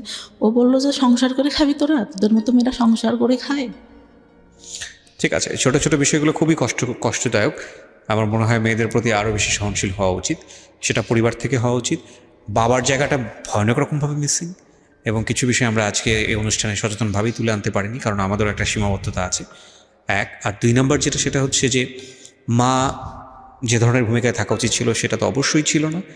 মানসিক বিকাশ বলতে যেটা বোঝায় এই মেয়েটির, সেটা হয়নি, এবং যে কারণে ওর জীবনে কিছু সিক্রেটস জন্ম নিয়েছে। সেটা হচ্ছে বিয়ের আগে এক ধরনের অনৈতিক সম্পর্কে জড়িয়ে যাওয়া, এবং সেটার রেজাল্টও ভালো না হওয়া। আপনি দেখেন ওর জীবনে কোনো বেস্ট কোম্পানি নেই। একটা ভালো বন্ধু, সেও খুব অল্প সময়ের জন্য, তারপরে সে নাই। যাকে সে লাভ করলো সেই ছেলেটাও তাকে নিতে পারলো না, ইজি হতে পারলো না, তাকে জীবনে রিসিভ করতে পারলো না। যাকে বিয়ে দেওয়া হলো সেটাও একটা ভুল ডিসিশন ছিল ফ্যামিলির, প্রথম বিয়েটা। দ্বিতীয় বিয়েটার ক্ষেত্রে সেটাও হুটহাট করেই বলা চলে, যেই সংসারে সে করছে। ইন দ্য মিন টাইম যেই অনৈতিক যে সম্পর্কগুলো তার জীবনে এসছে, সেখানে তার প্রপার এডুকেশনের অভাব ছিল। সব কিছু মিলিয়ে একটা ভজকট জীবন। এবং আমি যে প্রশ্নটা করেছিলাম সেই প্রশ্নের উত্তরে আপনি বলেছেন না। না কেন, সেই গল্পটা তো আসলে, সেই অ্যান্সারটা তো আসলে পুরো গল্পই। তারপরেও আমরা আপনার কাছ থেকে শুনতে চাই যে আপনি সুখী না কেন। পরে ভাই আমার বাচ্চাটা হওয়ার পরে যখন 6 না, মাস, আমি সুখী না কেন এই প্রশ্নের উত্তর চাচ্ছি, আমি আর স্টোরিতে যেতে চাচ্ছি না। সুখী না কারণ আমি কাজ করি এখন যতটুকু পারি, তারপরেও আমার শাশুড়ি এইটাইভাবে রান্না করে খায় না, এটাই আমি জানি ধরেন রান্না আপনার করে খায়। দৈনন্দিন জীবনে অনেক ধরনের প্রবলেম আছে, সে কারণেই আপনি অসুখী। কিন্তু আপনার জীবনের কি কোনো স্বপ্ন ছিল? হ্যাঁ হ্যাঁ, কি স্বপ্ন ছিল? আমি চেয়েছিলাম যে ইন্টার কমপ্লিট করে ভালো একটা কলেজে ভর্তি হব, ওকে, পড়ালেখা করে কিছু একটা করব, নিজের পায়ে দাঁড়াবো, নিজের পায়ে দাঁড়াবো, নিজে আর্ন করবো, ডিসিশন মেকিং হ্যাঁ হ্যাঁ ডিসিশন মেক করবো। আর একটা ইচ্ছা ছিল যে আমার বাবার টাকা উড়ায় অনেক, মানে মানুষের পিছনে, এটা বুঝে না, এখন অনেক দিনাদায়ী হয়ে গেছে। আমি চাই, আমার ভাই বিয়ে করছে, সে এখন টাকা পয়সা দেয় না, আরো পারলে বাবার থেকে উল্টা নেয়। আমি চাই তার দিনাদায়ীটা শোধ করতে। মানে আমার আপনি চাইতেন? আমি চাইতাম। বাবারদের ভুল এইসব জায়গাতেই, এবং হয়তো আপনার মেয়েটা যদি আজকে সেই রকম নিজের পায়ে দাঁড়াতো, তাহলে হয়তো আপনারই জন্য উপকার হতো। এবং আমাদের, আমি সবসময় যে কথাটা বলি, সবসময়ই বলি, এই গল্পগুলোর সাম আপ একটা জায়গায় এসে দাঁড়িয়ে যায়। Never sacrifice 2 things in your life. Number 1 is education and number 2 is your career. এই দুটো জিনিস স্যাক্রিফাইস করলে এগুলো কখনো জীবনে রিটার্ন আসে না। বাকি জিনিসগুলো রিটার্ন আসে, কোনো না কোনোভাবে আমাদের সামনে ঘুরে ফিরে চলে আসে। হ্যাঁ, এখন সেই জায়গাটায় তো অবশ্যই আমি মাকে হারালে তো আপনি মাকে ফিরে পাবেন না, বউকে হারালে বউ পাবেন, হ্যাঁ এটা বলাই যায়। কিন্তু গার্লফ্রেন্ড গেলে জীবনে গার্লফ্রেন্ড আসবে, বয়ফ্রেন্ড গেলে বয়ফ্রেন্ড আসবে। একটা মানুষ জীবন থেকে চলে গেলে তার রিপ্লেসমেন্ট হয়তো অন্য একজন মানুষ হবে, এটা হয়। হ্যাঁ, এখন আমরা যখন লাভ করি তখন আলটিমেটলি এটাই চিন্তা করি যে না, তাকে ছাড়া আমার জীবন বৃথা। আমাদের লাভের স্টাইলটাই এরকম, ধরনটাই এরকম, আমরা অন্য কোনো কিছু চিন্তা করতে পারি না। লাভ সবসময়ই যখন হয় তখন একদম ব্লাইন্ডলি ডিপোজিট হয় সেই জায়গাটাতে। সো ওইটা নিয়ে আমরা, কিন্তু মজার বিষয় হচ্ছে যখন জীবন থেকে ওটা সরে যায় এবং জীবনে যখন সেকেন্ড আর একটা মানুষ আসে, তখন একটা পর্যায়ে গিয়ে মনে হয় কতটা বোকা ছিলাম, কতটা হাস্যকর ছিল এই সময়গুলো, কত না বড় ভুল করেছে। কিন্তু সিচুয়েশনের থেকে সেটা বোঝা যায় না। তো যাই হোক, আমি যে কথাটা বলছিলাম যে জীবনে আসলে এই দুটো জিনিস স্যাক্রিফাইস করলে এই দুটো জিনিস আর কখনো রিটার্ন আসে না, এবং তখন জীবনটা খুব দুর্বিষহ হয়ে ওঠে। কি ছেলে কি মেয়ে, প্রত্যেকেরই স্বাধীনভাবে বাঁচার ক্ষমতা আছে এবং প্রত্যেকেরই নিজস্ব চিন্তায় বড় হওয়ার সুযোগ আছে। ধরুন, কেন এই দুটো জিনিসের কথা বলি। এই মেয়েটি তার সংসার জীবনে সুখী না, এই মেয়েটি তার পারিবারিক জীবনে সুখী না, এই মেয়েটির একটা বাচ্চা আছে। এই মেয়েটির যদি অন্তত ডিসিশন মেক করার ক্ষমতা থাকতো, যে পৃথিবীর কোনো জায়গা থেকে সে সুখী না, কিন্তু তার ডিসিশন মেক করার একটা ক্ষমতা আছে, অন্তত ওই জায়গাটা সে সুখী হতে পারতো। আর ডিসিশন মেক করার ক্ষমতা তখনই থাকে যখন একটা মানুষ আর্ন করে, যখন একটা মানুষের আয় করার ক্যাপাসিটি থাকে। যে মানুষটার আয় করার ক্যাপাসিটি থাকে না, সে মানুষটার ডিসিশন মেকিং করার ক্ষমতা থাকে না। সুতরাং পৃথিবীর সমস্ত জায়গা থেকে যদি আপনি বঞ্চিত হন হ্যাপিনেসের জায়গাটা থেকে, আর্ন যদি আপনি করেন, পয়সা রোজগার যদি আপনি করেন, আপনার যদি একটা জব থাকে বা অন্য কোনো যে কোনো বৈধ উপায় আপনি যদি অর্জন করেন, সেক্ষেত্রে আপনার অন্তত একটা হ্যাপিনেস থাকবেই থাকবে। So never ever sacrifice your career, and education না থাকলে ক্যারিয়ার আসবে না। সচরাচর আমরা সেটাই দেখি, ব্যতিক্রম অনেক আছে। তো এডুকেশনও আসলে স্যাক্রিফাইস করা উচিত না। এডুকেশনের স্যাক্রিফাইসনেসটা নিজের জীবনটাকে অনেকখানি দুর্বিষহ করে তোলে। এই মেয়েটির ক্ষেত্রে যেটা হয়েছে এডুকেশনের ক্ষেত্রে, সেটা পারিবারিক ভুল এবং তার নিজেরও অনেকখানি ইচ্ছার অভাব ছিল। একটা সময় তার মনে হয়েছে যে পড়াশোনা করে কী বা হবে, সে যেটা দেখেছে। এবং সব কিছু মিলিয়েই এই রকম জীবন, সমাপ্তির মতো জীবন বাংলাদেশের অনেক মেয়ের আছে, অসংখ্য মেয়ের আছে। কিন্তু একটা কথা হচ্ছে যে আমরা আসলে সুন্দর দিনের স্বপ্ন দেখি, আমরা আগামীকাল নিয়ে পজিটিভ ভাবতে চাই, আমরা বেঁচে থাকি ভালো কিছুর জন্য। আমরা প্রতি মুহূর্তে স্বপ্ন দেখি আমাদের জীবনটা অনেক সুন্দর হবে, যে কারণেই আমরা বেঁচে থাকি। আমরা বিশ্বাস করি সৃষ্টিকর্তাতে, এবং একই সাথে আমরা বিশ্বাস করি আমাদের ভাগ্যে ভালো কিছু অপেক্ষা করছে। যে কারণেই সমাপ্তিরা এত স্যাক্রিফাইস করেও তাদের সন্তানদের মানুষ করেন এবং ভবিষ্যতের আশায় বসে থাকেন। ওনার একটা সুখের জায়গা অন্তত আছে, সেটা হচ্ছে ওনার সন্তান। উনি ওনার সন্তানের কাছ থেকে ভালো কিছু আশা করেন। আপনার যদি একটা মেয়ে হয়, আমি একটু প্রশ্নটা করে আজকের অনুষ্ঠানটা শেষ করে দিই। আপনার যদি একটা মেয়ে হয়, আপনি আপনার মেয়েটাকে আপনি কিভাবে বড় করবেন? আমার ভাইয়া মেয়ে। ও আপনার মেয়ে? আচ্ছা, ওর বয়স কত? 3 বছর? 3 বছর। ও, তো আপনার এই প্রবলেমগুলা যেগুলো আপনি ফেস করছেন, এখন আপনি তো বোঝেন যে আসলে কোথা থেকে কি হতে পারে। সো এই বিষয়গুলোকে আপনি ওর দিকে খেয়াল রাখেন? সব সময় ভাইয়া, সব সময়। এই যে যেরকম আমার ও বাবা বা এখনই বুঝাই যে এটা তুমি এইটা করতেছ আম্মু, এটা যদি কেউ করে তুমি আমাকে কিন্তু বলবা, শারীরিক যেটা ওটা এটা কিন্তু সেনসিটিভ। আর ও মানে এত বিশ্বাস করবেন না, এত বুদ্ধি ওর মাথায়। আমি যদি একটু কান্না করি ভাইয়া, মা তোমার কি হয়েছে, বিউটিফুল। আমি চাই আপনার মেয়েকে আপনি ভালো শিক্ষায় শিক্ষিত করেন এবং তাকে আমি মেন্টালি সাপোর্ট দিব ভাই, সব দিক থেকে। ওর বাবা না দিতে পারলে আমি যেটা, আমার হাজব্যান্ড এখন পর্যন্ত ভাই আমার এটা বলা খুব দরকার, হাত খরচ দেয় না। আমার বাচ্চা পেটে আসে, তারপরে ফার্স্ট আমার গায়ে হাত তোলে। আমি জানি ভেতরে যদি ঢুকি তাহলে আরও অনেক কিছু বের হবে যেগুলো হয়তো সহ্য করার মতো না, কিন্তু তারপরেও সেই মানুষটাই আপনার মানুষ এবং তার সাথে আপনি সংসার করছেন। হয়তো ভবিষ্যতে সবকিছু ঠিক হয়ে যাবে। সবকিছু ঠিক হওয়া সম্ভব বলে আমার মনে হয় না, কারণ সে এখনো ফেসবুকে এত মেয়ের সাথে কথা বলে। কোনো আইডিয়া আছে? আপনার কোনো ফেসবুক আছে? হ্যাঁ, আমার ফেসবুক আছে। সো আপনি ওটাতে তাকে মনিটর করেন? না না, আচ্ছা, আমি কিন্তু সে এসে করতেছে, কথা বলতেছে, রেখে দিছে। আমি দেখতে গেছি অনেক মেয়ের সাথে। আচ্ছা, আমি আপনাকে একটা প্রশ্ন করি, প্রসঙ্গটা অন্যদিকে চলে যাচ্ছে। যে মানুষটা আপনাকে ভালোবাসে না, যে মানুষটা আপনাকে সময় দেয় না, বা আপনি তাকে যেভাবে চাচ্ছেন সেভাবে তাকে পান না, সেই মানুষটা 8-10 জন মানুষের সাথে কি করলো না করলো সেটা দিয়ে আপনার কি লাভ? এখন আগে প্রথম অনেক খারাপ লাগতো ভাইয়া, প্রথম অনেক খারাপ লাগতো। এখন মানে দেখেও বলতে গেলে অনেক মারতো। আচ্ছা, অনেক মারতো। আমার শ্বশুর বললাম মারা যায়, আমার মেয়েটা যখন 6 মাস বয়স, তখন আমার মা আমার সঙ্গে যায়। আমার শাশুড়িরা সব আমার মায়ের দিয়ে এটা করেন, তো আপা ওইটা করেন, তো আমার ননদরা। লাইফে না সবকিছু চুক্তি দিয়ে হয় না। আপনি যে ঘটনাগুলোর মধ্যে যাচ্ছেন, এই ছোট ছোট ঘটনার মধ্যে আমি আর যাচ্ছি না। আমি এখনো পজিটিভ ভাবতে চাই, যেহেতু আমি আপনি আমার সংসার হাজবেন্ডের করছেন। গায়ে হাত তুলে একটা পর্যায়ে এইটা ঠিক আছে, আমি জানি আপনার জীবনে হয়তো আরো বেশ কিছু সিক্রেটস আছে। আপনি এটা যেটা হয়েছে আপনার গায়ে কন্টিনিউ হাত তুলতে, হয়তো একটা সময় আপনি গিয়ে। আমি ওই জন্য তুলি না, আমার মায়ের জন্য। আমার বাসায় আমার মা আসে, আমার মেয়েটা তখন ছোট, ও অফিস থেকে এসে কন্টিনিউয়াসলি এটা দেন তো ওইটা দেন তো বলে। আমি বলি যে তুমি এরকম বলো দেখেই তো তোমার বাসায় আমার মা গেছিল, তোমার মারাও বলে। সে একটা পর্যায়ে উঠে এসলে বললো যে তুই দিলি না কেন আমি আসার পর? এটা দেন তো ওটা দেন তো বলতে আম্মুকে বলতো, মানে যৌতুকের ব্যাপারে? না না না, তাহলে ওই পানি দান তো আম্মু, ওইটা খাওয়া, ওইটা টানেন তো আম্মু, এরকম বলতো। আমার খারাপ লাগতো, কিরা আমি আসি আমার মাকে কেন বলে? ও বলতে পারে যে আপনি একটু বাবুকে ধরেন, ওইটা আমাকে সেটা দিক। যাই হোক, আমি সংসারের বিষয়গুলো দিতে চাচ্ছি না। আমি যেটা বুঝি যে আপনি কমপ্লিটলি নট হ্যাপি, কিন্তু এই মানুষটাই ধরেন একটা সময় গেলে সৃষ্টিকর্তা চাইলে হয়তো আপনার সবচেয়ে কাছের মানুষ হয়ে যাবেন, মনের মানুষ হয়ে যাবেন। হয়তো থিঙ্ক পজিটিভ, পজিটিভ চিন্তা করাটাই বেটার। যেহেতু আপনার সে হাজবেন্ড করি ভাই, কারণ আগে যত সমস্যা হতো এখন আগের থেকে অনেক কমছে। সে একটু মানে বলতে গেলে লোভী টাইপের। ঠিক আছে, থাক। আপনি ধরেন যেহেতু আপনার সঙ্গে সংসার করছেন, তাকে নিয়ে নেগেটিভ না বলাটাই বেটার। আপনি যেটা বুঝি যে আপনি হোপ ফর দ্য বেস্ট, আর দিন শেষে কিন্তু সে আপনার সন্তানের পিতা। তাই না? এবং একটা সন্তানের ক্ষেত্রে বাবা মায়ের সম্পর্কটা যেমনই হোক না কেন, এই দুজন মানুষের প্রয়োজন অনেক বেশি, অনেক বেশি। সো এই জায়গাটায় বাবা এবং মাকে অনেক বেশি স্যাক্রিফাইস করতে হয়, এবং এই ধরনের স্টোরি আমরা আমাদের রেডিওতে আমি বলতে পেরেছি। ভাইয়া যতটা সম্ভব স্যাক্রিফাইস করে যাচ্ছি এখন। আগে তো বুঝতাম না ভাইয়া, ফার্স্ট টাইমে ছোট ছিলাম, অনেক কষ্ট হতো, অফকোর্স আপনার লাইফের জায়গাটাতে অনেক বেশি স্যাক্রিফাইসের ব্যাপার আছে। সো আমি আসলে ওই জায়গাটাই কনক্লুশন টানতে চাই যে আপনার সন্তান, আপনি যেই ধরনের পরিবেশের মধ্য দিয়ে বড় হয়েছেন, যেটা আপনার লাইফে খুব নেগেটিভলি ইফেক্ট করেছে, সেটা থেকে সেফ থাকবে, কারণ আপনার এক্সপিরিয়েন্সের জন্য। আমার এই জায়গাটাই experience-এর টানতে চাই হচ্ছে আমার যারা লিসনার তাদের কাছে। দেখুন, গল্পের বিন্যাসে সেই ধরনের কোনো রোম্যান্স নাই, সেই ধরনের কোনো রোমাঞ্চকর ব্যাপার নাই, সেই ধরনের কোনো শিহরিত হওয়ার ব্যাপার নাই, এবং আজকের যে গল্পের বলার ধরন, সেখানে সেই ধরনের আপস অ্যান্ড ডাউন তন্ময় হয়ে শোনার মতো হয়তো তেমন কোনো বিষয় নাই, কিন্তু একটা শিক্ষার জায়গা আছে, চমৎকার একটা শিক্ষার জায়গা। ওনার জীবনের কিছু ভুল, কিছু অপরাধের জন্ম হয়েছে ওনার খুব অতীত অভিজ্ঞতার কারণে, এবং একই সাথে ওনার দ্বারা অনেক ভালো কিছু করা সম্ভব ছিল, সেটা হয়নি। সেটা সাফারার ওনার ফ্যামিলি, উনি নিজে, এবং ওনার ফ্যামিলি, অফকোর্স ওনার বাবা মা তো অবশ্যই সাফারার। তো আপনারা যারা শুনলেন, তারা যেন ওনার মতো করে ভুলগুলো না করেন, বা তারা যেন তাদের মেয়েকে প্রপারলি বড় করেন।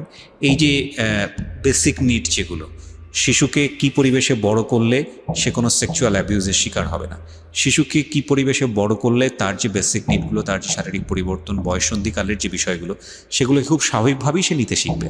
শিশুকে কি পরিবেশে বড় করলে যাতে করে তার physical safety and security ensure হবে, শিশুকে কি পরিবেশে বড় করলে শিশু একটা ভুল ধরনের সম্পর্কে যাবে না, এই বিষয়গুলো নিয়ে বাবা মায়ের খুব ওপেনলি ডিসকাশনে যাওয়া উচিত। এগুলো লজ্জার কোনো বিষয় না, বরং লজ্জাটা হচ্ছে তখনই যখন কোনো একটা শিশু এগুলো না জেনে ভুলটা করে বসে। লজ্জাটা তার না, লজ্জাটা হচ্ছে তার বাবা মায়ের। So thank you very much. আপনি যেন সেই রকম বাবা মা না হন, সেই প্রত্যাশা রেখেই আজকের সিক্রেটস শেষ করছি।